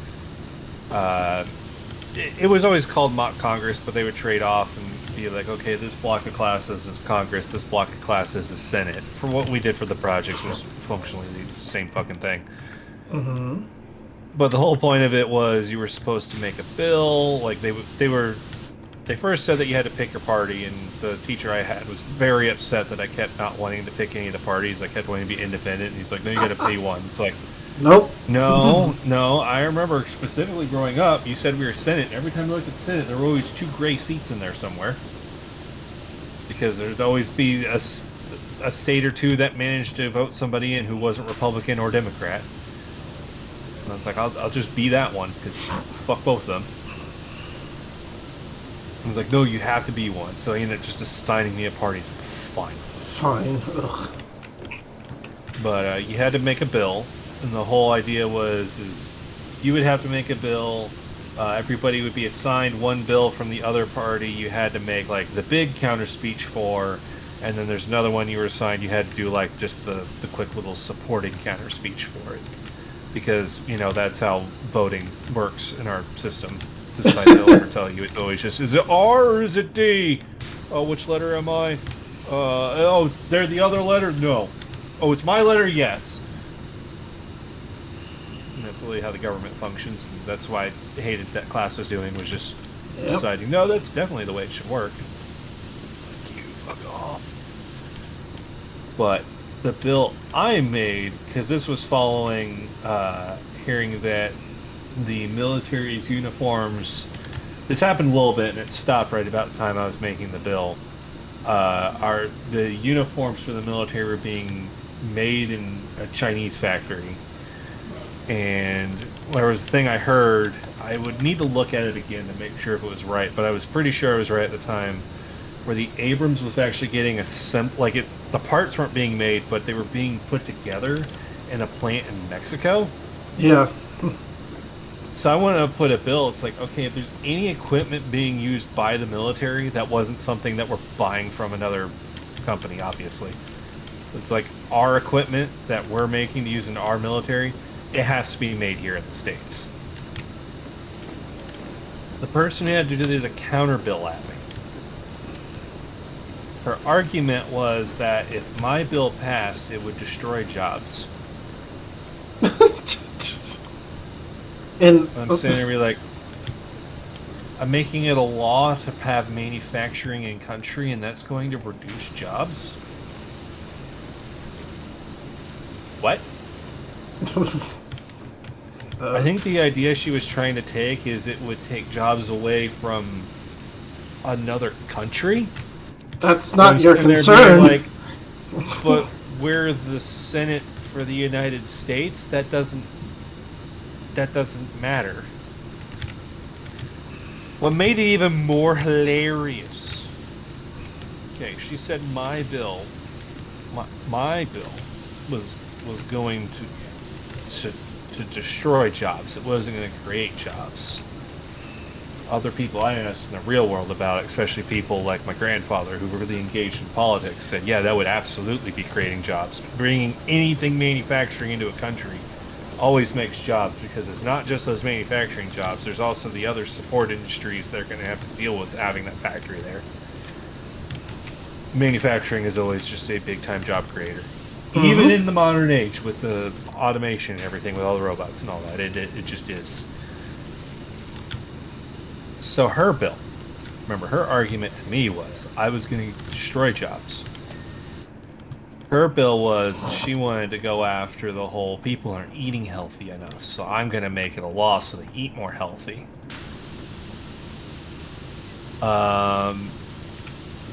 If she had like some really ridiculous requirements for what would be considered a healthy or unhealthy food, and if a restaurant, any restaurant, this includes like fucking McDonald's and that, if they had any menu items that weren't considered a healthy item, she was gonna employ like, I think it was like a 30% tax on, or something like that. It was something huge. Harsh, but wow. And I just looked at that, it's like, you want to just have that thing rolled out immediately? Your bill is going to destroy jobs, because there's going to be a fuck ton of restaurants that are going to be like, guess we're closing. Like, all your barbecue pits would have fallen under her grab bag of all of their menu items are jacked up. So, like, all those barbecue pits people like to, they're going to close when their meal goes from, well, it's $10 for the brisket sandwich with a side of potato salad to, well, it's going to be $27 for the brisket sandwich with a side of potato salad. Oh, that's not worth it because now you're paying like steakhouse prices? Yeah, I agree with you. Well, I guess I'll just close the place and I'll have to figure out somewhere else to work. And my 12 employees, I don't know what's going to happen to them. And then, like, McDonald's, like, the way she had it on there, it's like McDonald's would sit there and be like, I'm going to flex on you that I don't like that your bill passed, and just close fucking McDonald's restaurants, and then the government's going to be upset by the money that they're not getting through sales tax. Yep.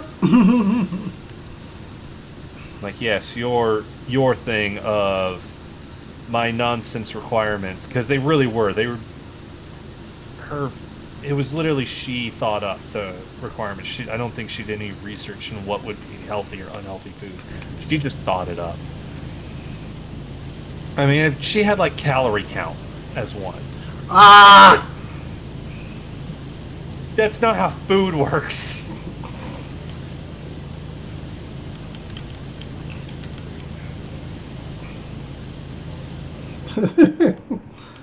What grade was this? Like, That was my senior year of high school. oh, okay. So that would have been 2010. I think she was definitely being inspired by Michelle Obama because she was doing that big crusade about wanting to require things to serve food in certain ways. Oh, yeah, that's right. Which, I mean, like, when she was sitting there and she wants to make, like, school meals healthier, it's like, I'm really not against that. It's all just going to be in how you're going about implementing it. But, like, the intention behind it, you know, good intentions, great intentions. The execution of that wasn't great. The only one thing that I the one main thing that I know I always have a problem with Michelle Obama was, I think this was back in, I think it was their last year of the presidency for the Obamas. There was that, like, girls' boarding school in Africa that, I think it was over in the Congo. I know it was Central Africa. I believe it was over by the Congo. But there was that warlord that came in. They kidnapped all like 140 girls that were in there, and they just made their mocking video to the world about like, oh, there are slaves now, and like just laughing about it and all that. And it was part of that whole stupid thing of she decided, well, we need to make a statement about it. So she started the whole Twitter campaign of make a pouty face when the sign says give our girls back. And I'm just like, did you look at the quality of the footage of the video that they made? I'm pretty sure that was shot on a home camcorder that had a VHS tape in it. I guarantee you that it's probably the warlord and maybe like 3 other guys probably are even aware of what the internet is, because all the rest of them look like they're people that were kidnapped at a very young age out of some village that's not that connected to the modern world, and then were just child soldiers, and these are the guys that managed to grow up and not be child anymore. That's my most hated thing about social media. It's like, a real world problem pops up, and it's like, I'm gonna tweet about it and get my voice raised. Like, on social media? Seriously? I just looked at it and it's like, I'm glad that you have a problem with what happened. The whole reason they made a video and gave it out to the whole world is because they're sitting there being like, you won't actually do anything of actual note to us. I'm like, if you really wanted to do something about it, you would have to actually do something about it. They are not going to look at Twitter, and honestly, the few guys that would probably even look at the Twitter are going to see all your pouty faces, and they're just going to find it so fun. They're just going to have fun looking at the pouty faces. It's not going to make them feel bad. Like, this is entirely You're new talking situation. about people who stormed a girls' boarding school with all of these teenage girls on the sole premise of, I'm gonna have all of these holes I can shove my penis into. You know that's why they did that. Because they told you that's why they did that in that video. Yep. Your Twitter campaign will affect them none.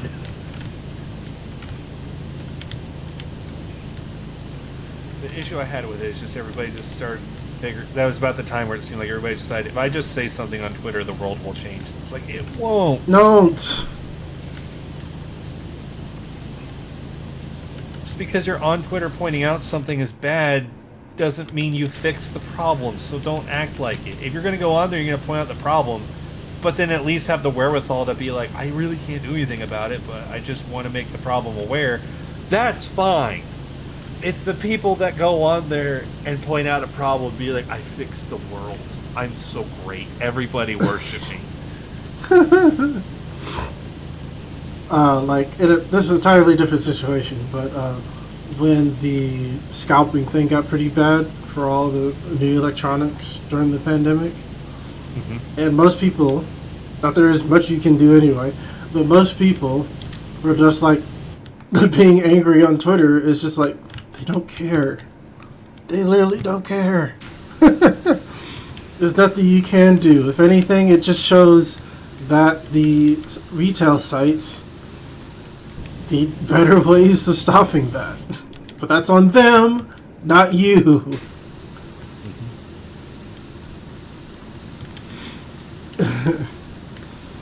Oh shit, you know what I realized I didn't do? And I know it may not matter, but I need to do it so I can be in the habit of doing it.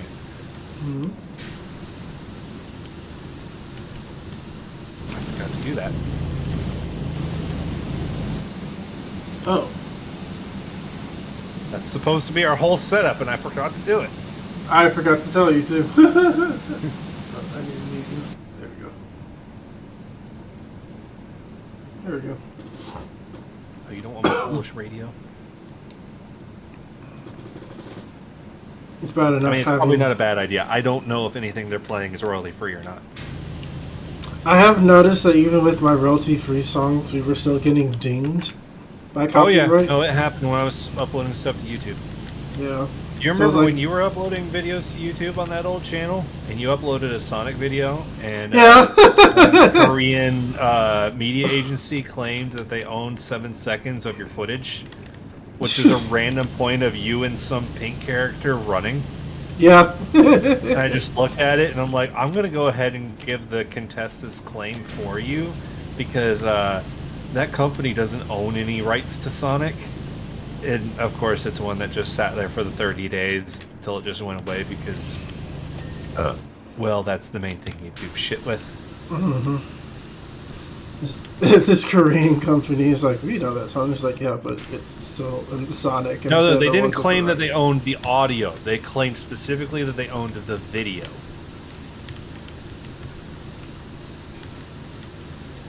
Which, as I said, was a random part in the game when you and some pink character were running. I was probably the pink character.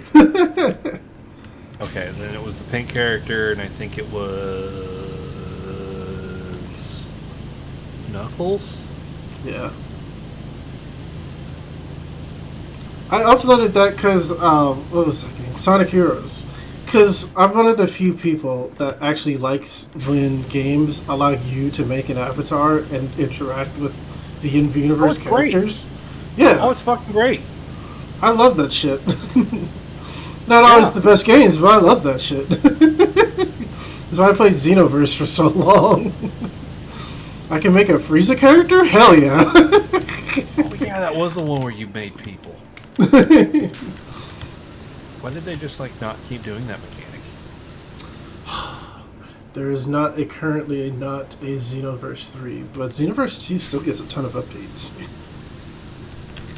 Oh, I know why they didn't put it in the new game, because the tournament guys said it would upset the balance too much. Probably. I can't remember.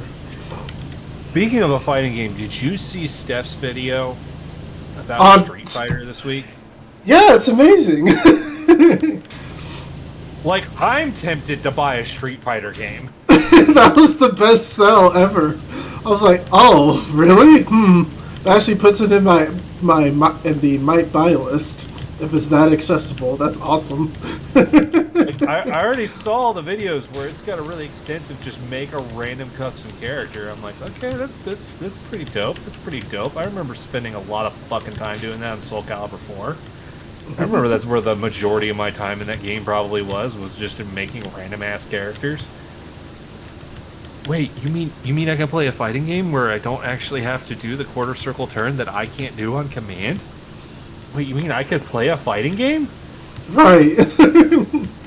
Which, it was funny because while I was sitting there watching that video, I kind of started to have the thoughts of, I got a little bit of, like, not for the same reasons, but I got the same issues with a fighting game that Steph's pointing out. And I'm like, Oh my god, I just realized that's why I played so much Soul Calibur 4. Because Soul Calibur 4 had... I only say Soul Calibur 4 just because I don't know if the other ones had it. I can't Didn't play remember the other ones. I don't know if I'm not gonna be able to correct you. But it had a very extensive controls mapping, and this was on Xbox.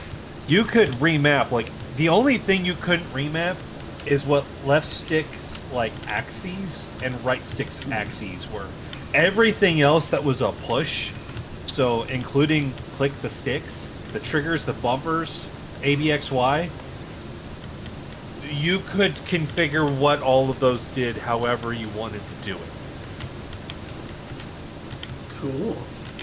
The controls for Soul Calibur when they were making it were technically everything that you could do on its default controls you could do with a combination or just single press of ABXY. That was all the buttons. So like grabs was a combination of 2 buttons. So triggers and bumpers and stick clicks didn't actually have a function. So what you could actually map to it, and they had built in there, you could map like one of your buttons to be pressing AB at the same time. Ooh. Like my brother and I both had the common thing of right bumper because it was AB, so it was mid was what A was defaulted to, mid attack, and I think it was a low attack was what B was defaulted to, was the grab button. That's how you would do grabs. So we would just tell right bumper, I'm pressing AB at the same time. I'm pressing mid-low. So right bumper just did grab. And I'm like, fuck, that's why I played Soul Calibur 4 so much, because a lot of those button, like, combinations I had to do, I just put on the fucking triggers. Like when you had to hit AY or BX, which are across from each other, and if you hit one of the other 2 guys that are in your way, you wouldn't get your button command. It's like, fuck it. Triggers BX, right triggers BX, left triggers AY. I don't have to fuck with, I have to have the dexterity to hit the right buttons and not the wrong buttons now. It still had the quarter circling and everything all there, but there was, I would say there were more moves on most of the majority of the Soul Calibur characters. More of their moves were press a lot of buttons a certain way than do these spins on with your stick. I mean, they all had those moves, and those were moves that I immediately just knew I would not be able to do. But a lot of them were, you could press these 2 buttons and do the thing, which I could then just map to a trigger. It's like, I don't need the thumb dexterity to make sure I press only those 2 buttons and not the other buttons. But I can do a thing. So, yeah, as soon as I had that realization, just listening to Steph, it's like, oh my god, I could play a fighter that's not Smash Brothers. Jerry would be so proud.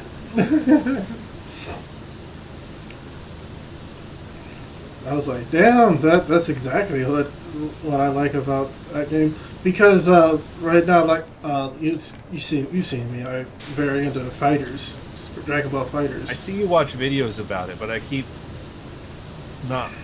noticing a distinct lack of you beating people up. Keep watching you watch people beat people up.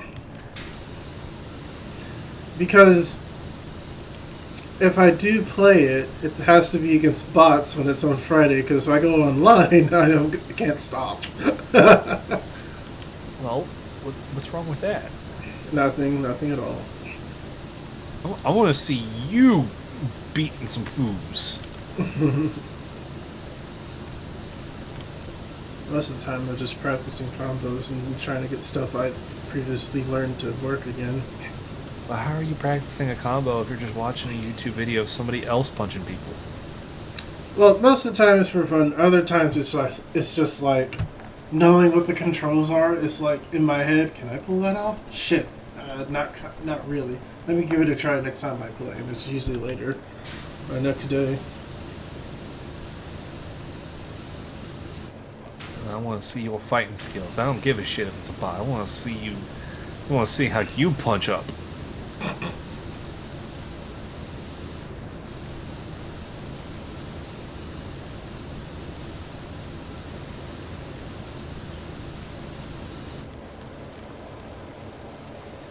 I definitely did like the pointing out that the people that were upset about uh, new players coming in and using the modern controls and how they'll just be winning that way, and saying maybe your complaint is because you're not actually good. And I'm like, oh, preach, girl, that is the truth. That's absolutely true. I still really want to see like Jerry going at it in the game, in the fighters that he's playing a bunch, because I think Jerry is. He keeps saying he's actually not good at it, but I've seen him do like his combo practice or like do some random little things. I'm just looking at him and be like, Jerry, I think you're in the middle of the valley of the Dunning-Kruger scale. We need to get you to get out of that valley. Jerry just usually has such a low opinion of himself, so it's just like dude, you're fine. Not crap, these pillars.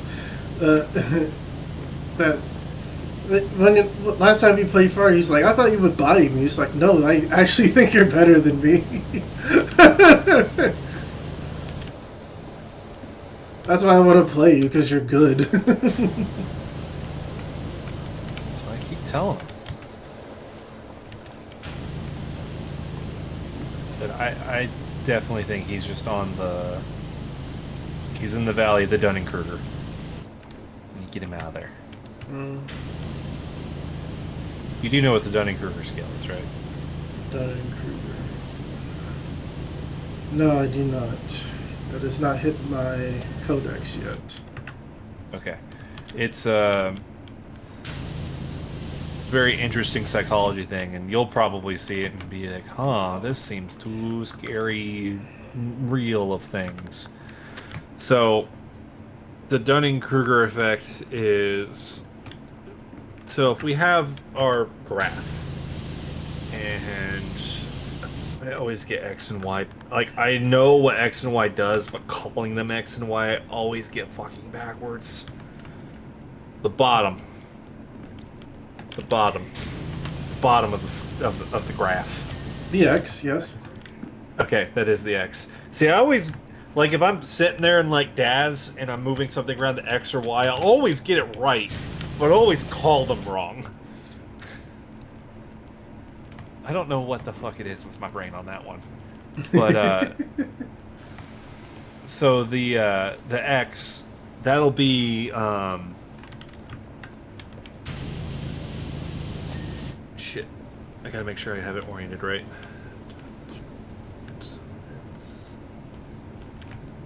Okay, so the X is knowledge of a subject or topic or whatever. It's the knowledge. Y is confidence. It's usually just confidence, but it's basically putting on like the confidence of the knowledge you have. Like you're confident you know a thing. You would probably immediately think that's just a flat 45-degree line. The Dunning-Kruger effect is you start at 0, 0, so no knowledge, no confidence. Spikes immediately way up on the Y to like maximum confidence with almost no knowledge.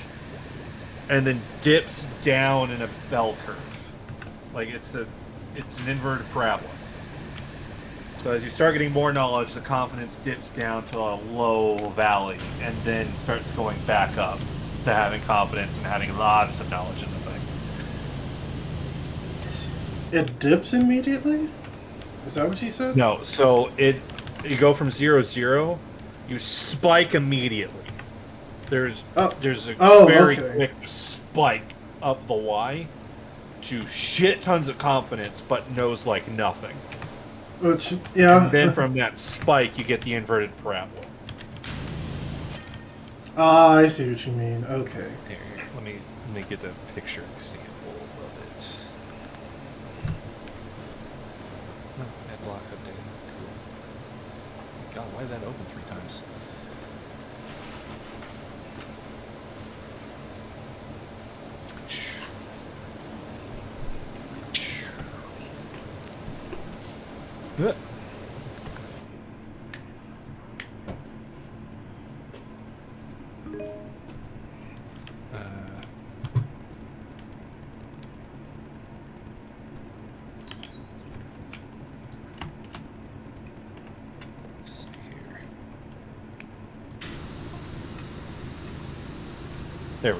That's a good one. It's got a little commentary on it. One sec. Oh, Well, there we go. There it is. Dunning-Kruger thought process. I know everything about this. Confidence. Oh, okay. It's more common than I thought. I'll never understand this. It's starting to make sense. Trust me, it's complicated. Oh, okay. Competence for. Okay. How do you say this? Competence over competence. Okay, I got it. I've definitely been on the low side a lot. I'll never understand this. Mm-hmm. And some things definitely get into the. It's starting to make sense. No, I definitely think Jerry right now for fighting games is in that valley there. Yeah. That one right in the middle. Oh yeah, like fighting games in general for me, I was like, I will never be good at fighting games. But then Fighters came out, and I was like, I really want to try. And a lot of things suddenly turned into like, oh, this everything that I've been watching and like passively like paying attention to these years now makes sense. You're sitting there doing it, and it's like, Canberra, his eyes uncovered. Speaking of Star Trek, we watched the episode of Voyager where apparently the Navir, I assume that's their name. Don't put a gun to my head to prove that I'm right. But I cannot remember most of the Voyager alien names. Okay, the but it's the one where they suddenly like people keep getting switched out from the ship. Okay, I kind of remember that one. Voyager's Yeah. been a long while ago. Yeah. For me. And A from long this while being ago than like 5 years or something. Yeah. Yeah, just like over time the ship's personnel were being replaced by these random people. Then it's like innocently enough, it's just like they're trying to figure out like they're trying to figure out what's going on. But then it's just like, oh, they are doing it. And there's like, yes, you have your ship, we're taking it, and here's your new home, bye.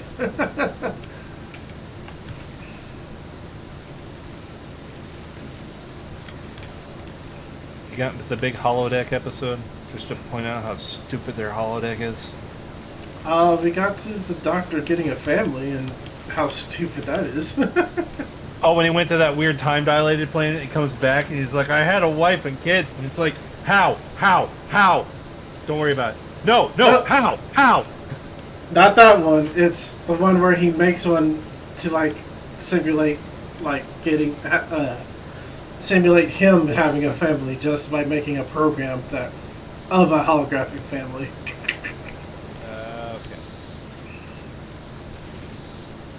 Okay. Right, where because of like how he is, he's just like it's like in program. And he's like, and Tom Paris is like, how are you going to go back to your family? He's like, I was, but I completed at this point. I've completed my research because I don't think I can handle like the hard parts that were put in. And Tom was like, well, that is your choice, but if you do that, you'll be missing the whole point.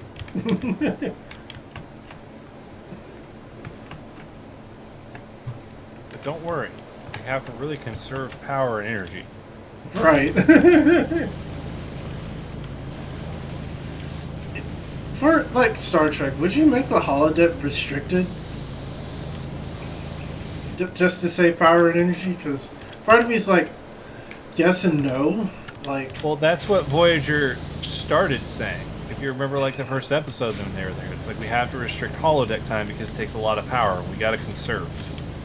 So we can try and make it back. And then I do remember that. And then they just go off and just have luau's. Yeah, constant blue eyes. For the fuck of it. Yeah. And then they've got a hologram that's the doctor that's on all the time that they don't turn off because they decide he's sentient now, which doesn't really quite add up with what that program should be. Yeah, I don't fully understand the doctor's program at all, honestly. I like the guy playing him. Oh, yeah. Perfectly perfectly uh, self-aggrandizing and narcissistic. What can you imagine? Because the guy that he was based on is still alive and kicking in the Federation. Basically looks like what he does in the Holo program. Can you imagine what it's like when Voyager comes back and he has to deal with the fact that there's two of him? Because you know they're going to be like, well, you can't turn off Holo Doctor. He's got memories now. And then the other guy that's there is like, is that identity theft? I think that's identity theft. Yes, technically. Don't worry, it's a thing they never address. He's apparently just totally cool with it. Oh, really? That's funny. Well, I think I told you. Mention it. The thing you have to realize is a thing that's happening. Oh, okay. I think also it's weird that because due to like literal time fuckery, he's like, oh, I have a mobile emitter. I can now walk around like the rest of you.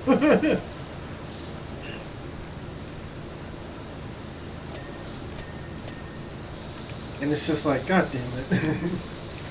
You want the characters to be able to walk around, okay, but nothing in Star Trek will let us do that. Time travel. Alright, that old thing. Don't worry, the future time police have a lot of problems with Janeway because of all of her time fuckery. Honestly, and every time she asked, they should have just done it. Hey, can you take us home? We're not supposed to be here. Well, that's the thing. The guys doing the time police is like, no, the timeline, you are supposed to be there. That's the thing with the Federation from the future that have the time cops going on. They have the approach of sometimes shitty things do have to happen in the timeline. Like Voyager getting lost, that does have to happen.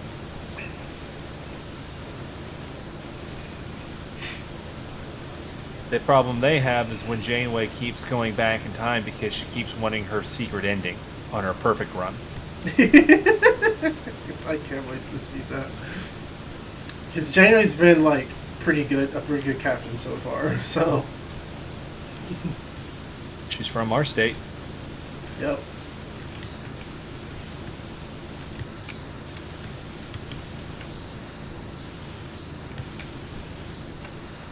It's like, what's that planet like? Oh, the summers there are brutal. It's hot and humid all the time. It's like, sounds like Indiana. It's like, yes. Yep. She came right out of Bloomington, Indiana. Oh, okay, I thought it was more southern than that. Nope, Bloomington. Sweet.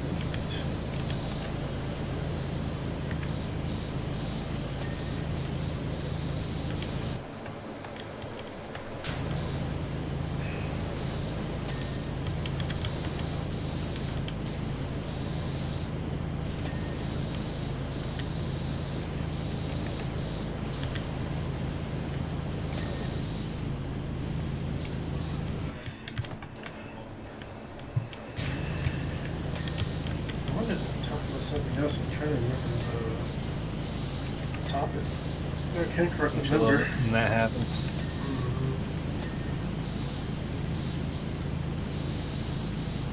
How does this thing get so fucking dirty? I could really ask that about just pretty much everything we've played. Everything. There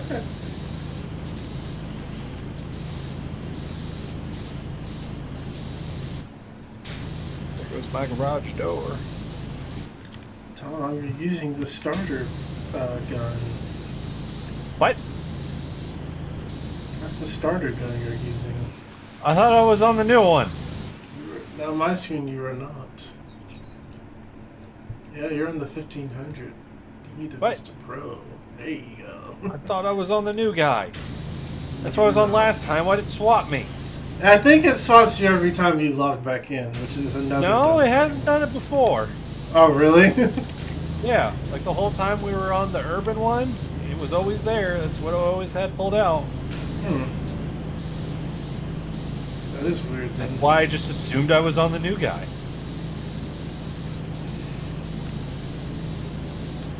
Yeah, I was noticing lack of punch from your sprays. I was like, uh-oh. And I actually looked at your screen and I was like, oh, he's not using the new thing again. How is that happening? Not again. That's the first time that happened. The only other times I wasn't using it is because I didn't know we had it. Because you bought it and didn't tell me. You waited until I was suffering, and then you were like, oh, it's a new thing to do. Man, Tom's been really slow today. I wonder what's going on. I wonder he's going to complain about his arm again. Ugh. Such a fucking hostile work environment.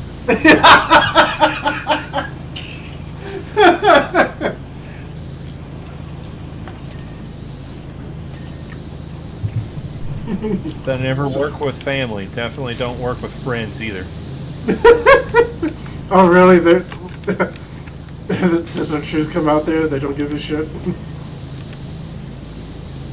You've never heard the saying, don't work with family? Oh, no. Oh! I'm sorry. I misheard you. Yes, I have heard that. Don't work with family. I said, I guess that means also don't work with friends. Okay.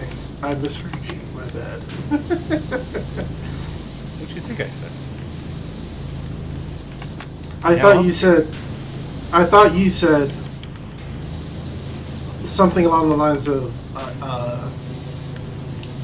well, I think I interpreted you saying don't work with family something a little differently. It's just like, what did family have to do with that? I didn't know it was the saying right away. Well, we could start racing cars and the family's got to do with everything. God, family. I'm so over Fast and Furious. But the Chinese like it, so it has to keep being made. Of course.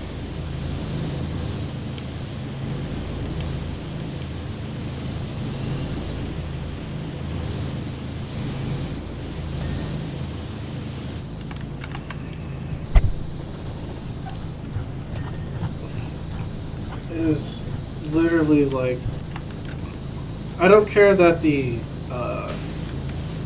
movies get made for China. That's not the inherent problem. My problem is they get worsened by China.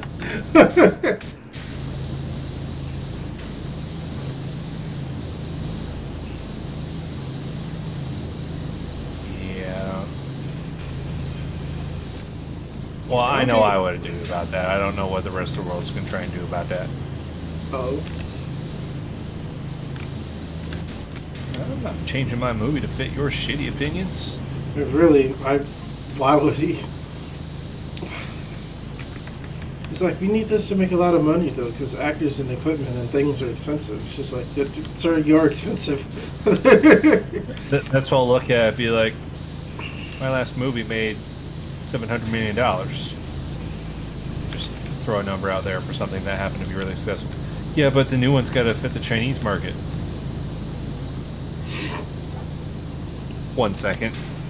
Go into the next room. Take care of this problem. Make a Twitter account. Okay. Meme generator. Winnie the Pooh. Leader China. Next. Post. Come back in.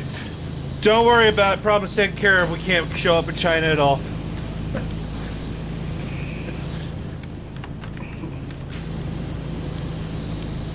Like, what? Yep. Don't worry, your whole studio's been blacklisted by China now. You're welcome. So have you just been blasted by China? What? Who said a thing?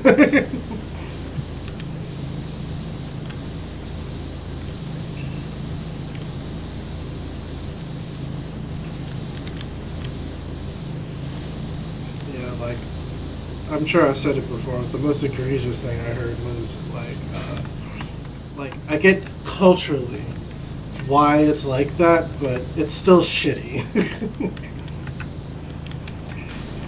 But like, I think the Star Wars Force Awakens, when I learned how like changed it had to be for the Chinese market, I was like, ugh, God.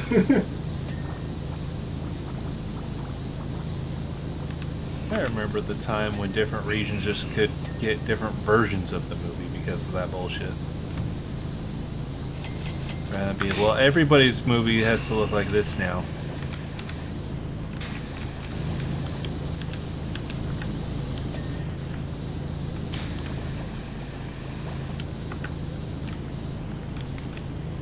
Because I also remember the fun fact that Pokemon Red and Blue were banned in Saudi Arabia because it was possessing children.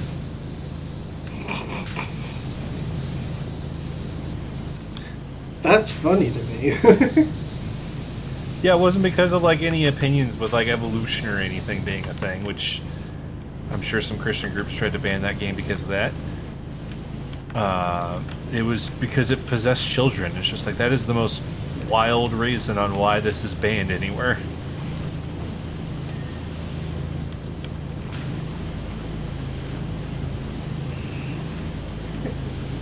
I think you've seen it, but the Super Mario movie that came out recently. Mm-hmm. Like, I think I remember like the way like we all talked about it, like as a group, and then actually going to see it. It was just like, wow, it was a perfectly fine movie. And we both, me, Marcus, and Brian, all ran into the fact of it was fine, and that's it. You literally had nothing else to say about it because of like how it was. It was perfectly adequate. Yeah, didn't like do anything stupid. It did everything safely and all that, and I was like, you know what? And as other people pointed out, probably you too, but it's the same premise as the original one from the 90s. So I was like, damn.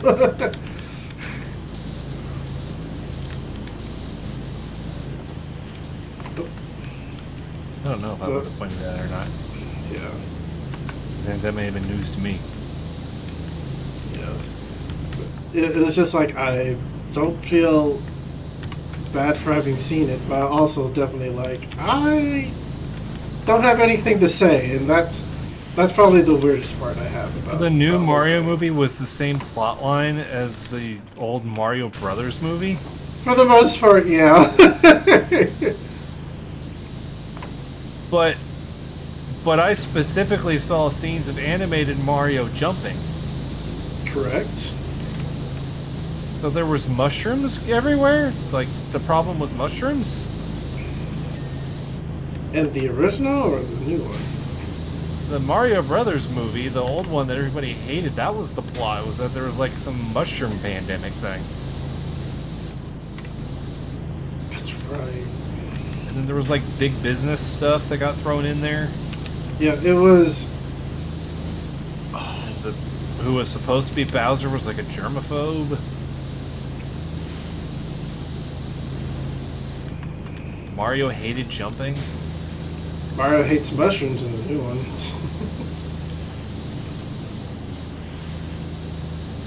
But yeah, I think the not that I didn't say I agree with this wholeheartedly, because there was a lot more to the old one to the new one. But the whole thing about Princess Peach, like, not being from the Mushroom Kingdom originally, and like for being in the human world for sure, was definitely the same. But I think I can't remember, but I think Bowser was trying to marry Peach then too, because he does want to in this movie too. I can't remember. I don't think that was a plot beat in the Mario Brothers movie. Yeah. Because I think Peach in the original is just... You have to remember, if they did that in the Mario Brothers movie, that would give you an indication they may have looked at the source material. And they very clearly did not look at the source material when they made that movie. No. Anytime like a showrunner says they're not going to look at the source material for their show, I'm like, I'm out. Oh, you must love the Halo show then. Ugh. Yeah, I heard helmet come off, and I was like, the helmet came off a lot, and they referred to Master Chief as John most of the time. I was like, I'm out. I'm glad I didn't miss anything.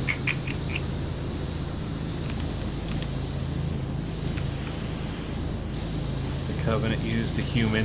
Decided a human could be the idol of their religion. When What the the fuck? whole reason that they wanted to exterminate the humans because the prophets found out that humans were forerunners, and they're like, that would destroy our religion. Exterminate them all.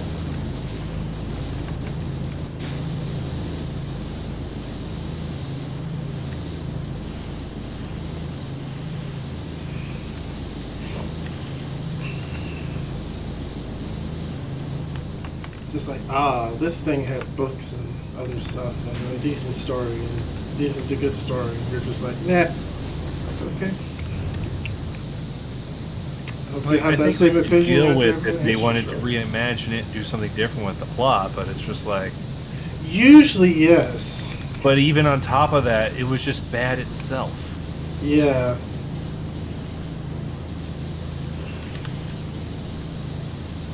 Also, when they gave the reason that he's got the helmet off, it's because, well, he wouldn't be expressive. People wouldn't be able to read, like, what he's doing. And it's like, No shit. Master Chief was, like, always recognized as one of those characters that was always in a helmet, but you could always tell how he's expressing because they figured out how to use subtle, actual, like, body language movements, and it's very effective. For a game developer, it's just like, I don't have to worry about face animations.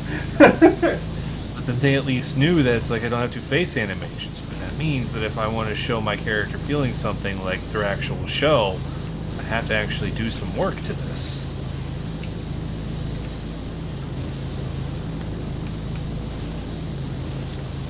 And you get that whole thing of, man, just a head tilt can really communicate so much.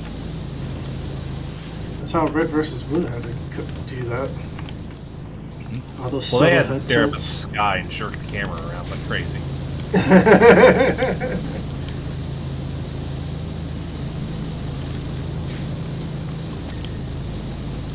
And then they started just doing all their own animations with it, and then I went 6 episodes and didn't laugh once because there wasn't a joke in any of them, and then I'm just like, okay, this isn't why I watched this series. I don't come to Red vs. Blue for a serious drama. I come for Red vs. Blue for funny ha-has. Yeah. I think that's why most people thought it stopped for the longest time. Because it was serious. Like, no, it's still going. And people are like, what?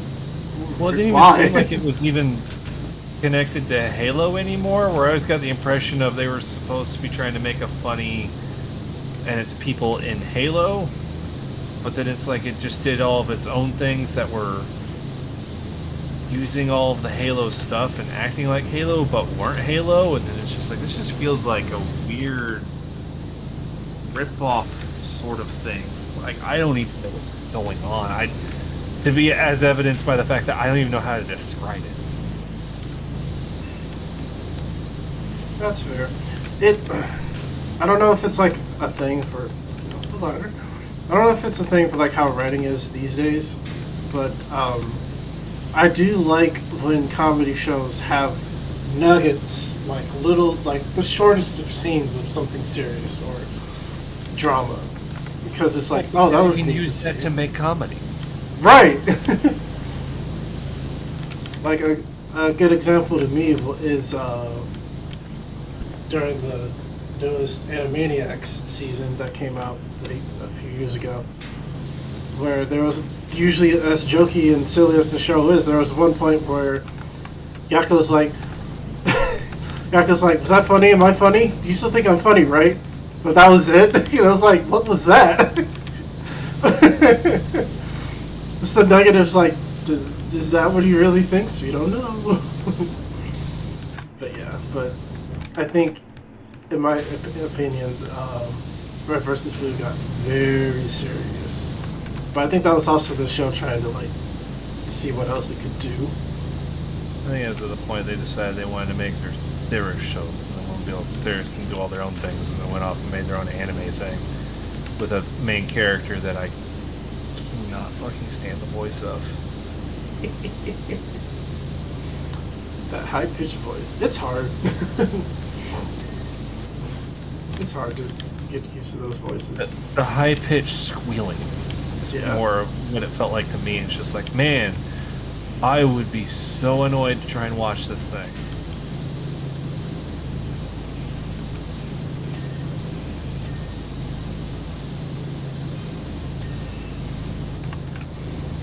Even Ruby had a lot of stuff good about it. It's just, after a while, it's just like, the story is still going, it's not wrapped up, and all the characters are back into their old habits. Okay.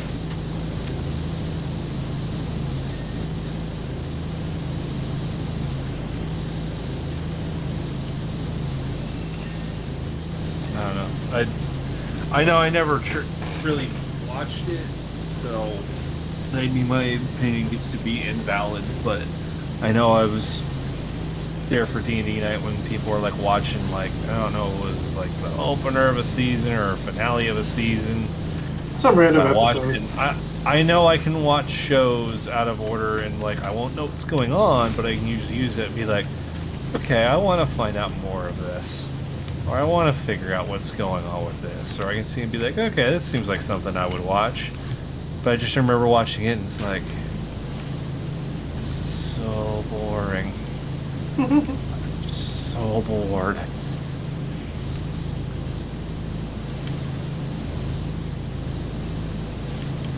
It was like everybody just walked around and just kind of chucked expedition around. And then the scene would change to other people. They would just kind of throw some exposition around and then the scene would change to somebody else. Oh wait, maybe something's gonna happen. Okay, the thing happened in like 5 seconds. Expositions. And it flows back to the original crew. Exposition, because all the other exposition was exposition that we were expositioning. Just like, and then the main character kept talking. I'm like,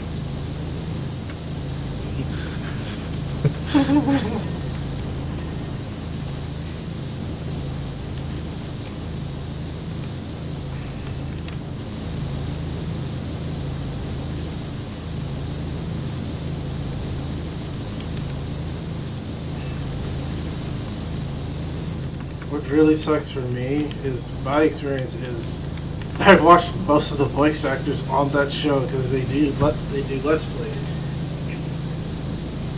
So it was hard to differentiate their voices from how they do Let's Plays. Mm-hmm. And the person that does Ruby's character, the main character, she has a normal voice usually, of course, but and she's much more like, she's actually pretty damn funny most of the time. But at the show, it's just like, man, that high pitched voice is hard as hell to get used to. the high pitched, ear piercing screech. Just like, I think I remember because Jerry was sitting there. I'm just like, God, I could not watch this show. He's like, what do you mean? I cannot stand listening to this character. Oh, they don't really sound like that. I mean, like, I've not heard that character sound different. Oh, well, yeah, the character sucks like that, but the person who doesn't have a voice, and like, that means nothing. I understand what you're trying to say. It's not helping.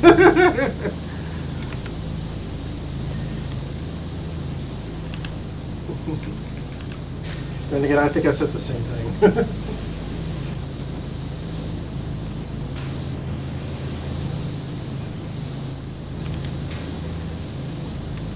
Be clean, damn it. Oh, the top. It doesn't want to be.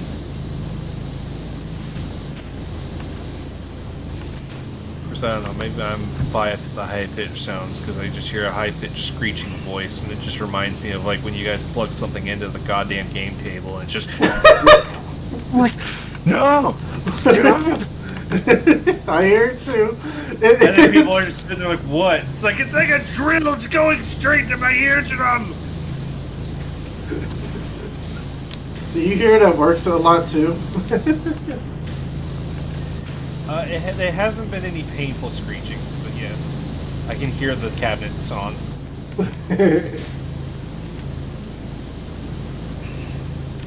There have actually been times where I haven't run into it at this job, but at the last job we were trying to track down where a network cabinet was, and we were walking down the hall, and I just kind of stopped in the hall and like, you need a key for that door.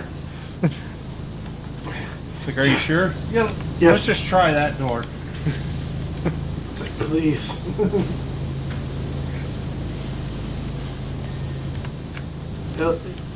I know it sounds insane, but I can hear it. Well,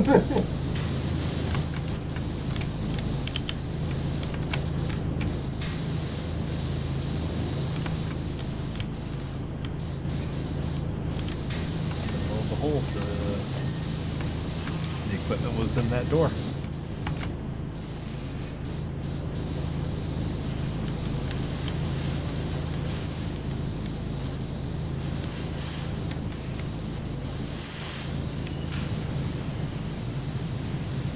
Stairs clean.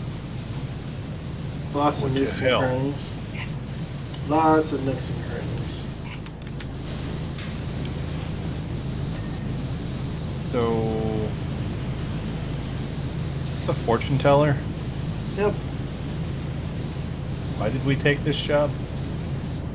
Because this is where shit gets weird after this one. But the uncanny Franny is a con artist.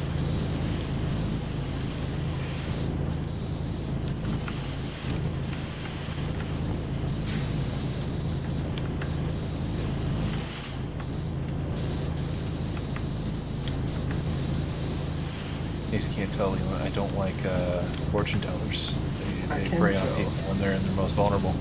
You've made that extremely clear. They should not be allowed to do business.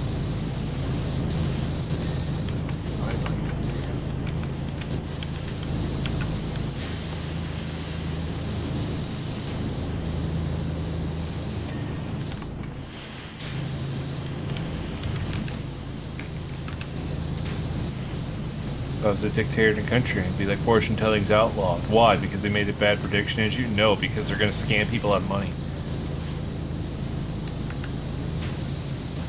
You're going to interfere with the healing process of dealing with grief.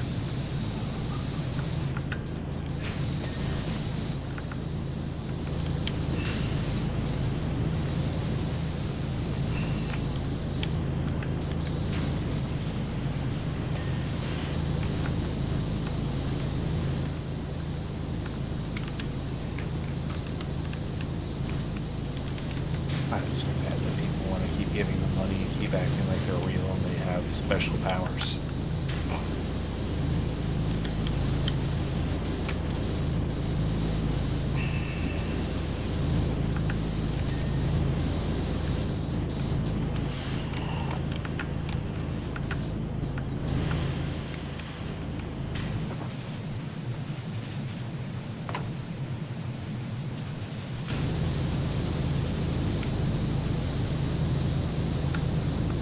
Be clean, damn it. I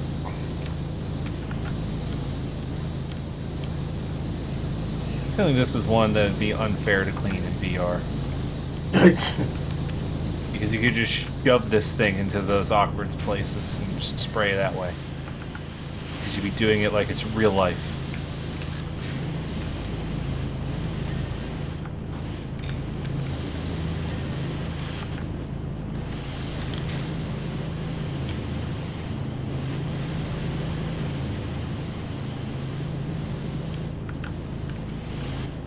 I assume the ladder's actually extended. Up to 99 again. Big window cap.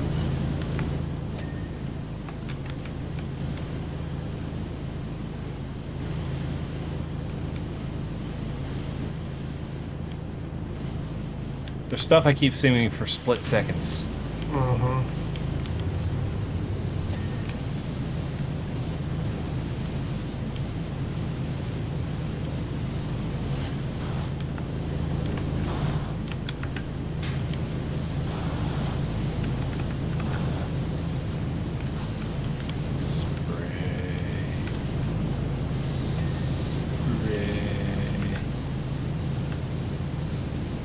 Clean, damn you, clean.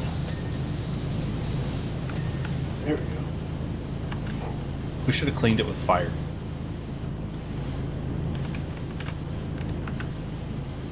When the fortune teller comes out and gets all mad, it's like, what, you didn't know this was going to happen?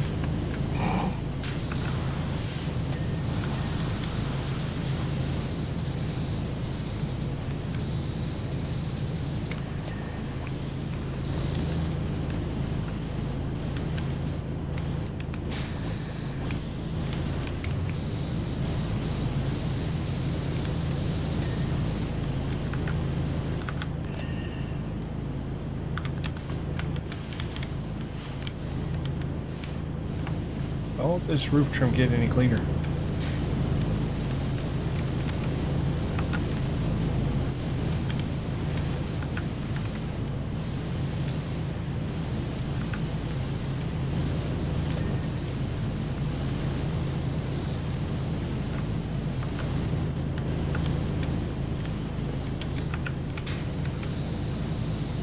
What's dirty, Lee? That chimney. There's a chimney? Yeah, there's a black little chimney here. Little black chimney is what It's racist. Yeah. Where's this sign? They're not good still. How are you?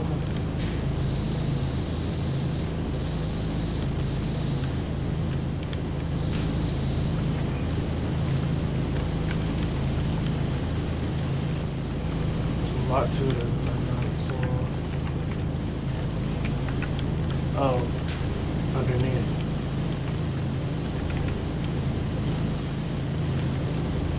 I mean, it's PowerWash Simulator, not Water Physics Simulator. Right? Okay. Posts. The posts are not clean. Both posts.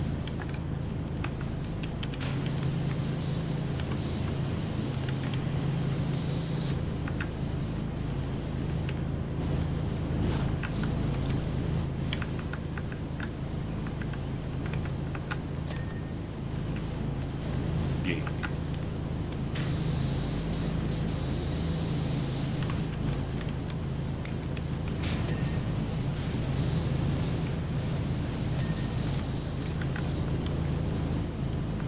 You didn't clean the ribs or the trims.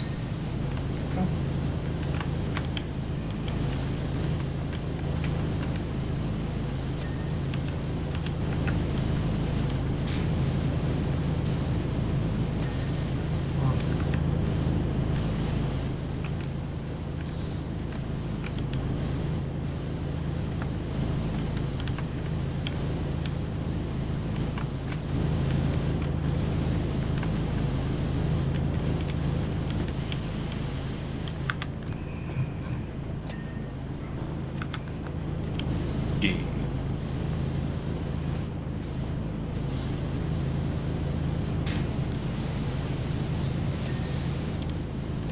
What the fuck else needs cleaning?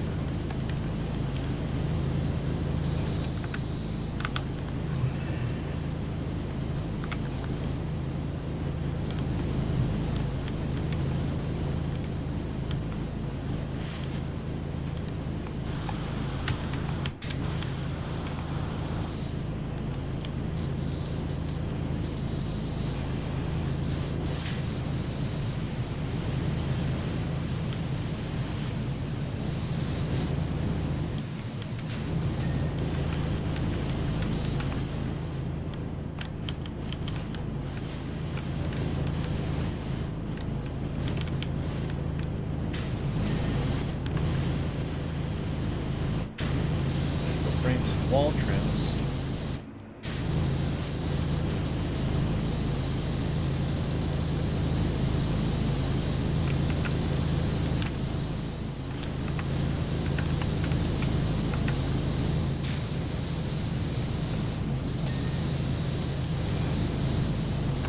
Did it.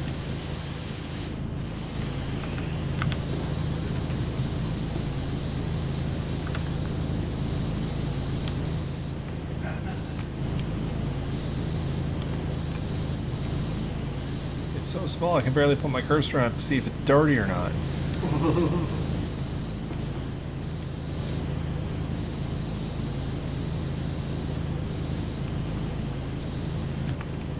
fun, Leland. I thought you were soaping everything. I'm not, usually.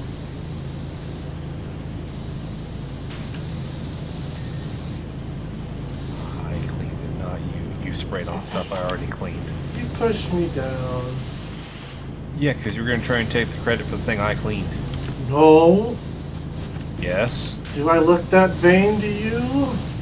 Yes.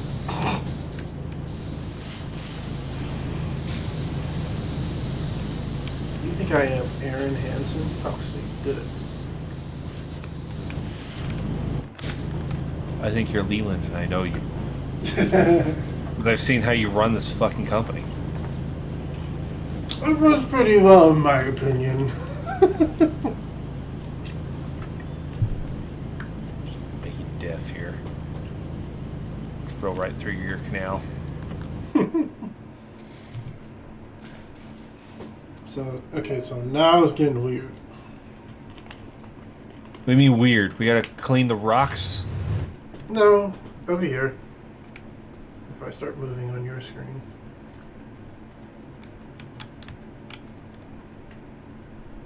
Am I moving to you? Oh, nope, connection error.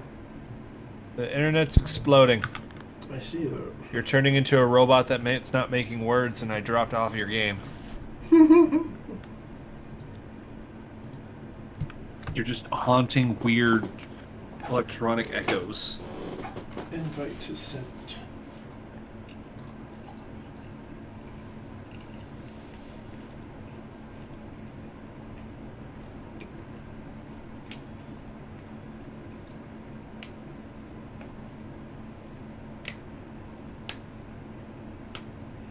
The only thing is, they just patched the game for that specific issue of. It's basically all I can hear out of you right now, Leland. I lean back. The game recently patched for that co-op drop thing too. I cannot understand a word you're saying. Oh, is it? Oh, interesting. One sec.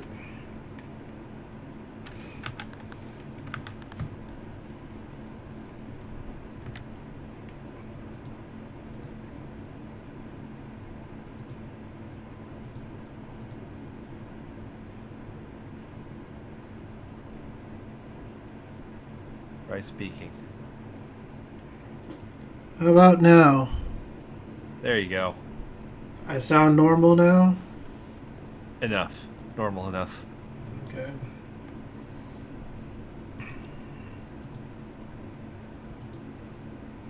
I sent you another invite.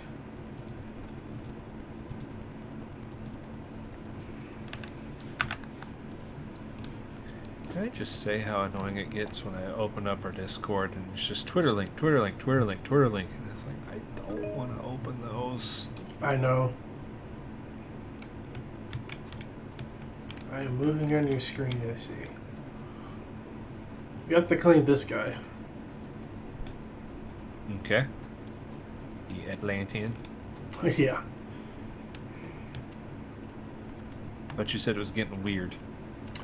Yeah, it is. Citation needed on what the weird is. So this, we're getting into like story and stuff for this game now, because as important of a find this guy is, it's more just like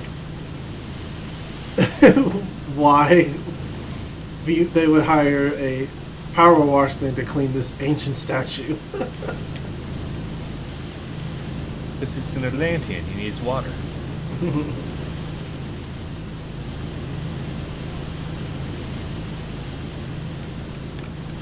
It's 8,000 years old.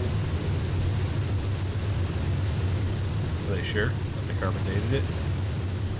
Apparently. This isn't. Oh my god! This isn't going to be a young Earth creationism thing, is it? No. Okay. It's more just like the game I heard the story 8,000 and I immediately saw a red flag. It's more just like the whole thing about the town, the city and town being dirty is because of the volcano that the statue is looking at.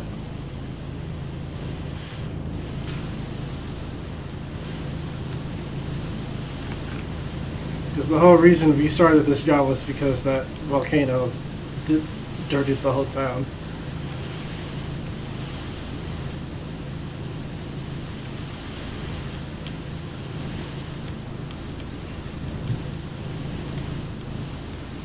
Yeah, I'm still looking for the weird parts here.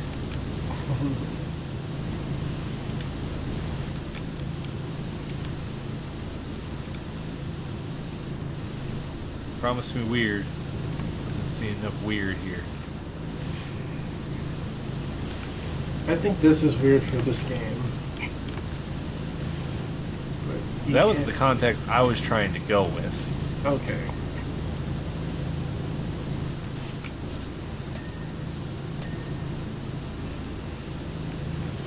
You don't think it's weird for a, hold on. Oh, my stomach, ow.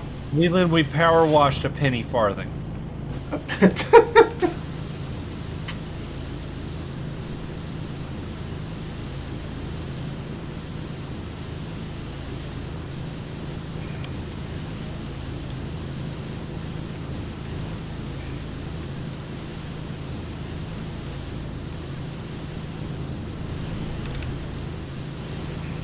Pretty sure we also had to power wash some guy's yard. Yeah. We did the small jobs, our own van, several cars, yards, houses, and our name gets around and the official was like, hey, clean some bigger stuff. Yeah, in the context of this game, this isn't fucking weird. Okay. In the context of real life, this would probably be an international crime, what we're doing right now. Maybe we can get the power washer to clean it. What? Are you insane? Don't break it. Even if they're not wanting to break it, they'll break it.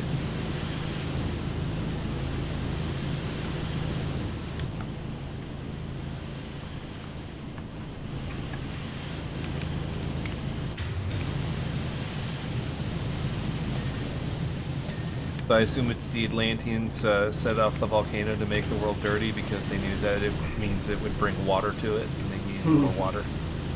I think it's something similar to that. I don't know if it's the Atlanteans per se. I'm watching an Atlantean. You said the story was this guy staring at a volcano. Mm-hmm. But as per usual, I fail to see the story sometimes. And I don't even know where you're seeing any text to tell you about any kind of story. For me, they pop up as like text messages you get as you're working. But I don't always read them.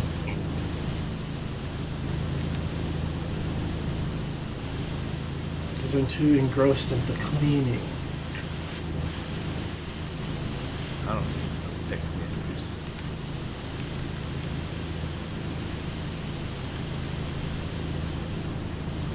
Like if I pull out my phone and look at the text message, it'd be good time to leave, good time to clean, better. Dr. Pay.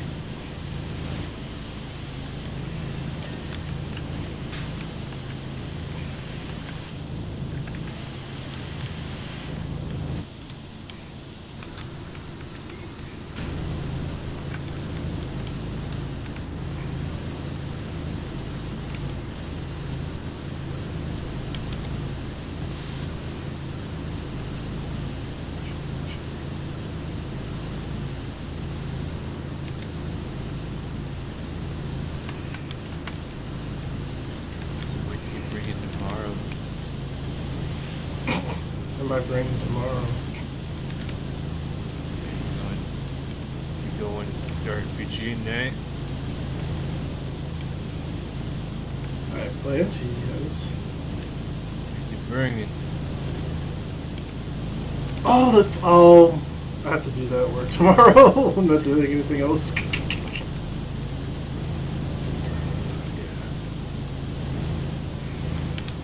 I knew I forgot something. Yeah, I was told that they need to be turned in on Friday, which I'm not going to do because that would imply that I need to have a digital sheet. I'm not doing that. I don't like any of the digital sheet formats for Savage Worlds, like at all. Even the one that's just the character sheet that's form fillable on there. It's like kind of just print it blank and write on it.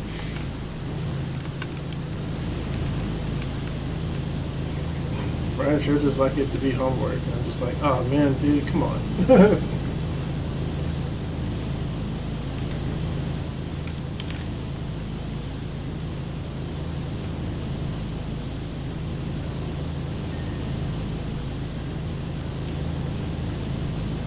I can you sit there and be like, I don't use the soap all the time, and every time I look over at you, you're using soap. I'm not using soap!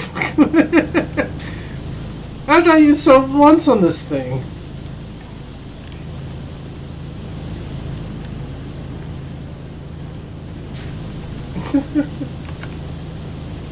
Part of being fair, in my mind, is not using the soap.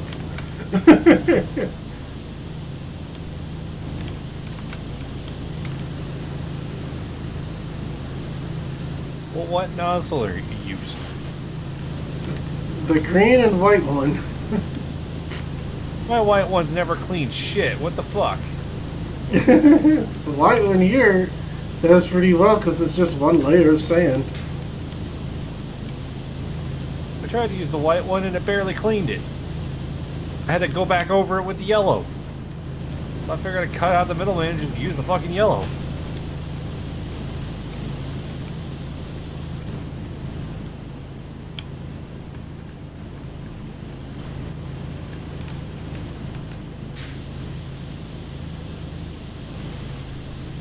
That's a big jump. So we just steal it and sell it on the black market and retire. But then who will clean the town? Not my problem. Correct. Get all that money and move to a different town. They can figure it the fuck out. I'm gonna take this salad and move to a town that isn't covered in volcano dust. Or yeah, I'll just move to a town that doesn't have an active goddamn volcano. Right.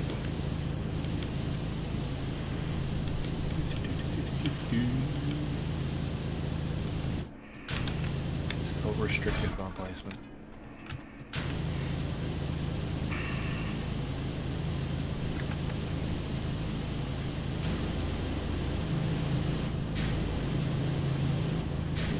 Oh, it's so nice to not clean these things alone again.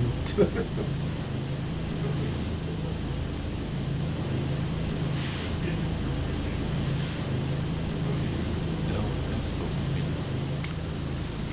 Because I played a lot of this game alone.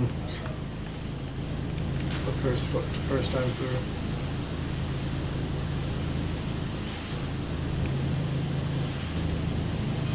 And it's just nice that it goes quicker with another person. Huh?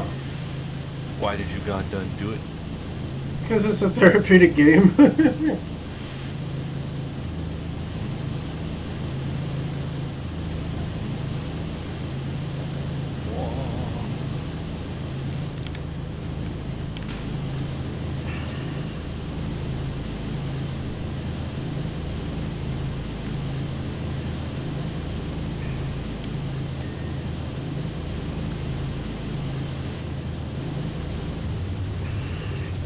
Oh man, the feeling of getting power washed in the back, if it wouldn't tear my skin off, I bet that feel amazing.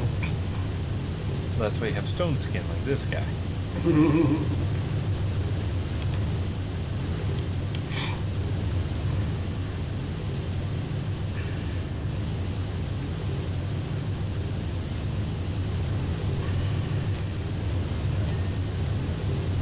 Oh, I remember something I wanted to talk about.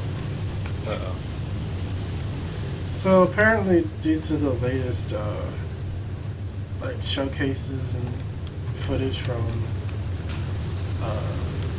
the recent Games Fest and stuff, a lot of people have a positive sentiment about like Starfield now. Yep, I've been seeing that. I'm also in the boat of I want to like Bethesda again.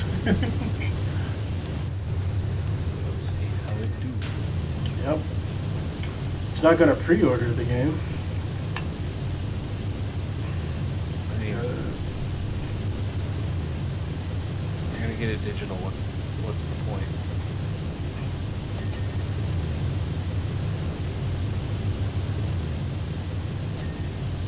if I'm gonna get it digital, Yeah, if you're getting the game digital, what's the point of pre-ordering it? exactly. There's that, but it's also like I don't want to get a game right away just because it says it's good anymore. Like I've been burned too many times, so I can wait. Like See, look at this. I tried to use the green like you tell me to. Look, he looks like he's covered in shit. the green does the green does great for me. That's what the green looks like. I don't know what to tell you. I don't know why mine works better. No, You got I had cheated. Don't push me off. That's gonna get working. Oh God.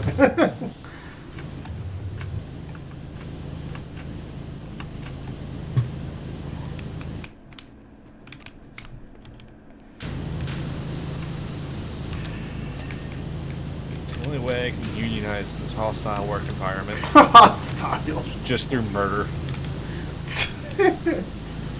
By literally killing your SO. I'm being oppressed by my employer. What did you do about it? I fucking murdered him. No, I'm the employer. Well, that seems to check out.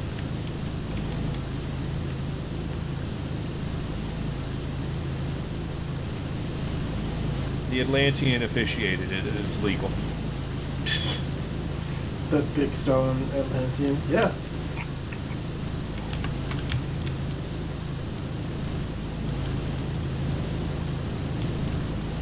Just standing up there all shiny and new.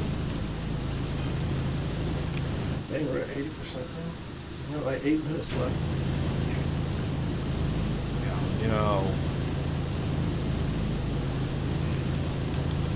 You know that last 5% is going to take us half an hour. Yep.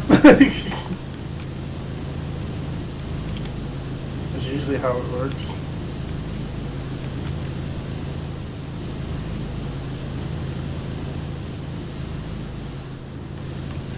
I have a feeling I probably must have been doing something correct at work.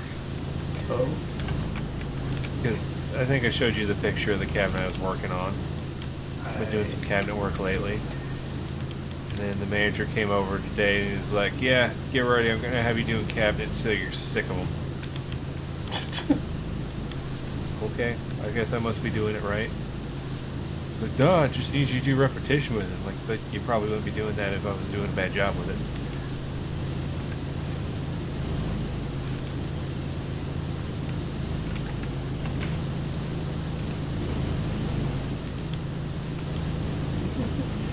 I still like your damaged relationship with your current workplace now.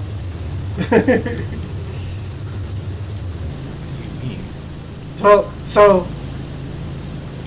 when I say damaged, I mean you're coming in from a much worse experience. Oh, yeah. Yeah, and it's just like, when you say that, they're like, what the hell are you talking about? You go, what?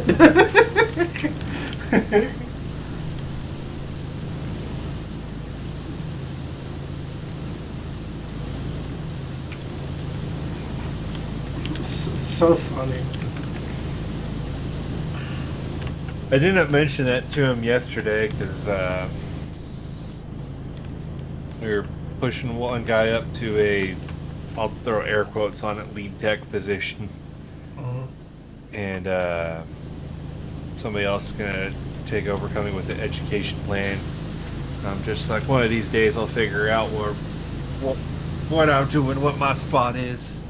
And he's all like, no, man, you're going with us this whole way down this whole trip. It's like, yeah, I have no reason to not trust you, but just remember, after like probably 10 years of working at a place where it's like, oh yeah, we'll give you all this, nothing happens. Oh yeah, we'll teach you all this, nothing happens. It's like, It's hard to shake that at the back of the mind. One of these days it might shut up, but Yeah. it'll take a while.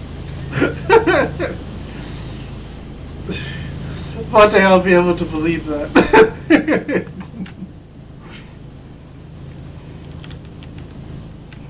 It's so sad but funny.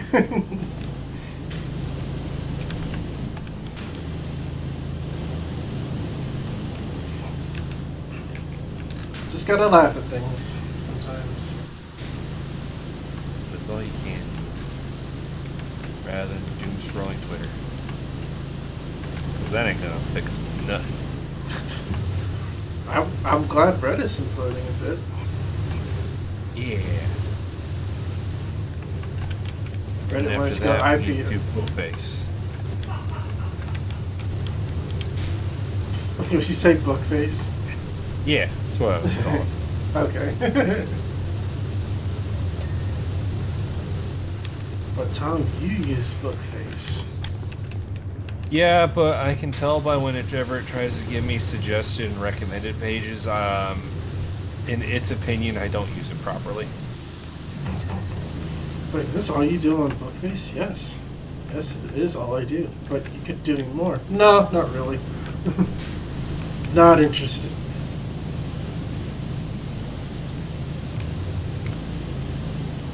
I'll be scrolling through it and be like, oh, here's a video that's been uploaded from Lad Bible Hide. But it means interest. No. You do not understand the context of the interest. You thought I was just gonna watch your shit? Get out of here.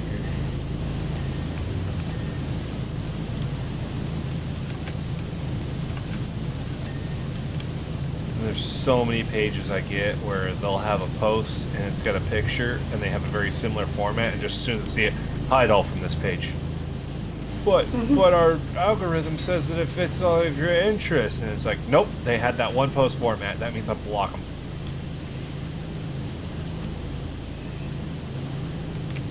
But that post format makes clicks. Block 'em. I don't give a shit about your clicks.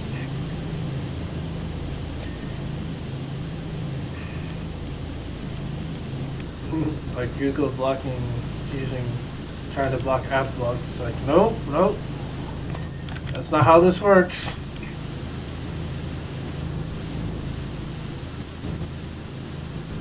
Are you block ad block or Apple?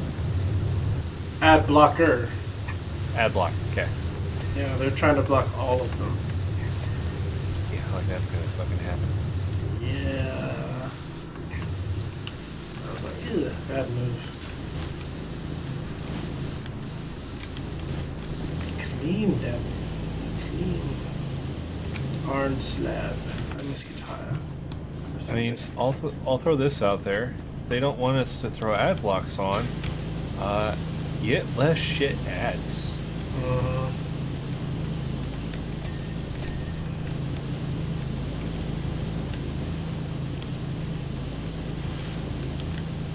Like when I had premium and when I didn't have premium and we're getting ads, I'm just sitting there and it'd be like, all right, we're gonna give you an ad now for the Manscaped Lawnmower 3000. It's gonna be the ad, and we're gonna ask all these women, what do you think? Should a man be trimmed down there? And I'm just like, Bookface, why do you think this holds interest to me? Why do you think that argument they're making for our product would be anything that would sway me? Why? Answer me. Answer me, Bookface. It's just because you see a male tag, isn't it? I mean, you could look at the groups that I'm in, you know, stuff like that, but yeah, that might be actual neg work.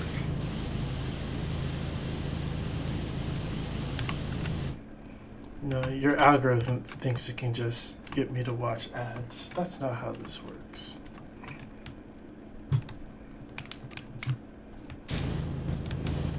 Like, I remember there was a point I tried to train the algorithm and be like, okay, algorithm, these are the kinds of ads you show me. I'll click on links for ads that you give me. They're like, okay, that's an ad that would be a product I would actually think about. It didn't work. it still want to keep being Dr. Squatch soap. And I'm like, I hate seeing a guy's face. Stop it. Doctor what? That was enough to a point that as a gag gift, Mike actually got me a bar of Dr. Squatch soap because it showed up in like a Loot Crate thing that he got. Just as soon as I saw it, just sitting there, eye twitching with the whole triggered caption on it. Why have you done this? It's like, because it would amuse me. It's like, I would have done the same.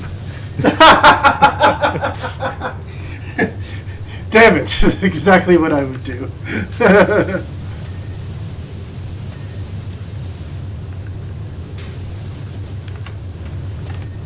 Why would you be clean already? Just be clean. Accept it. Accept your cleanliness. He's got these little holes that he really wants to get water in. Mm-hmm.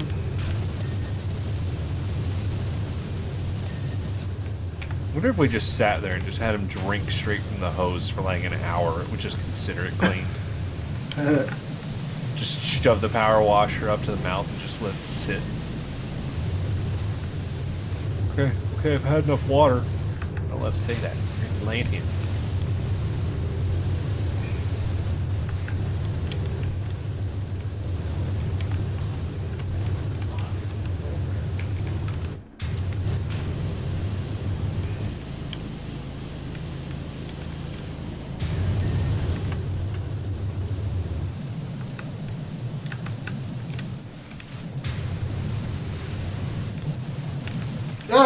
Fell here. You know, if I actually had to be the guy going off and cleaning this, I would eventually reach the point where I'm looking at it and you have that tiny little sliver. It's like, oh, helmet slab, still not clean yet. And I'll just keep spraying. Just start knocking chunks off it off. Is it clean yet? Is it clean yet?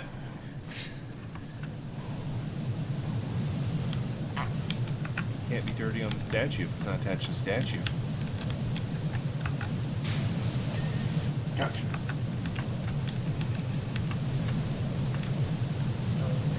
Helmet slab. Air slab. Trying. Nope. I may have knocked you off. No, that was all me.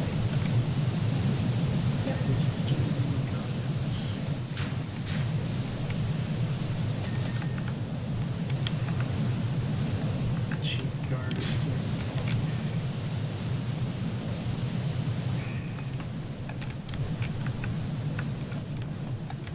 I'm telling you, dude, we just take a crowbar, just pop this crystal right on out here, black market, and cruise on easy street the rest of our lives, man. Face lifter.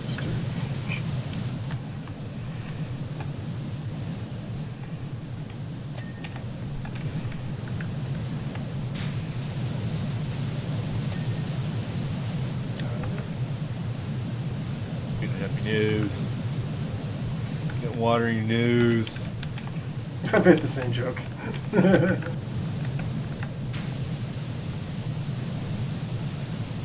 lot of necklace still isn't clean.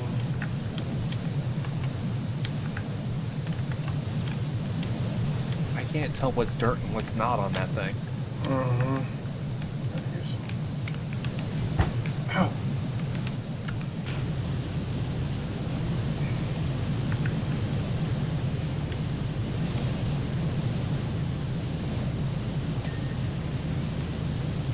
Apparently his shoulder wasn't clean.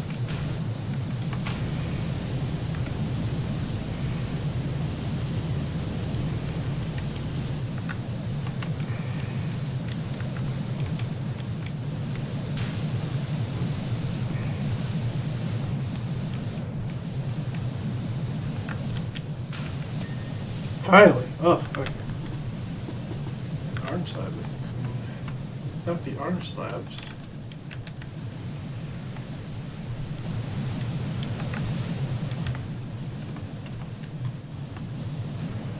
I just like us falling. Yeah, there's no fall damage in this game.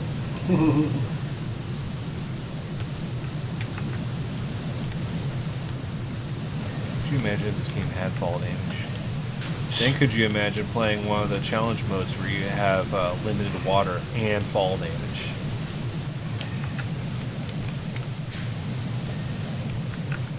Okay. Two more arm slaps to go.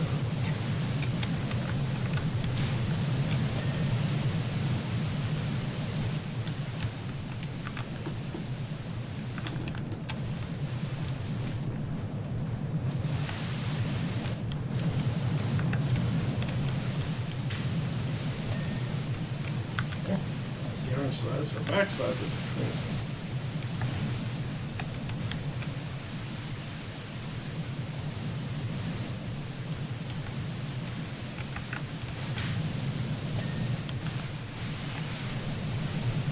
Well, all the way up to the top right isn't clean. Oh, okay.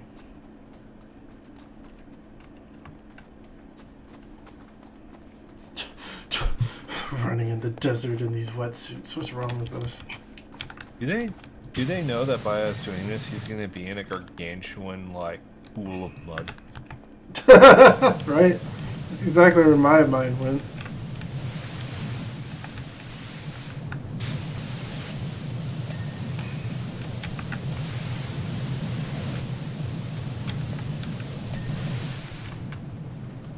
Face slab is not face slab.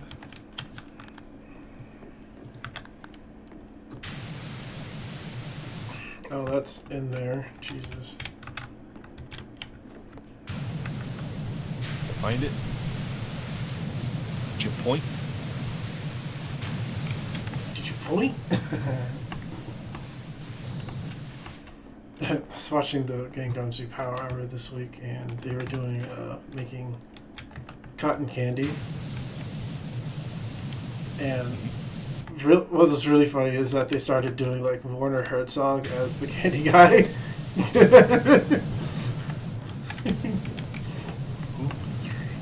Werner Herzog. His voice is like, God, I wish I knew like how much. I don't know much about it, but I do know his voice very well. Look around us. All you see is death and chaos. Would you like a Kirby? Stuff like that.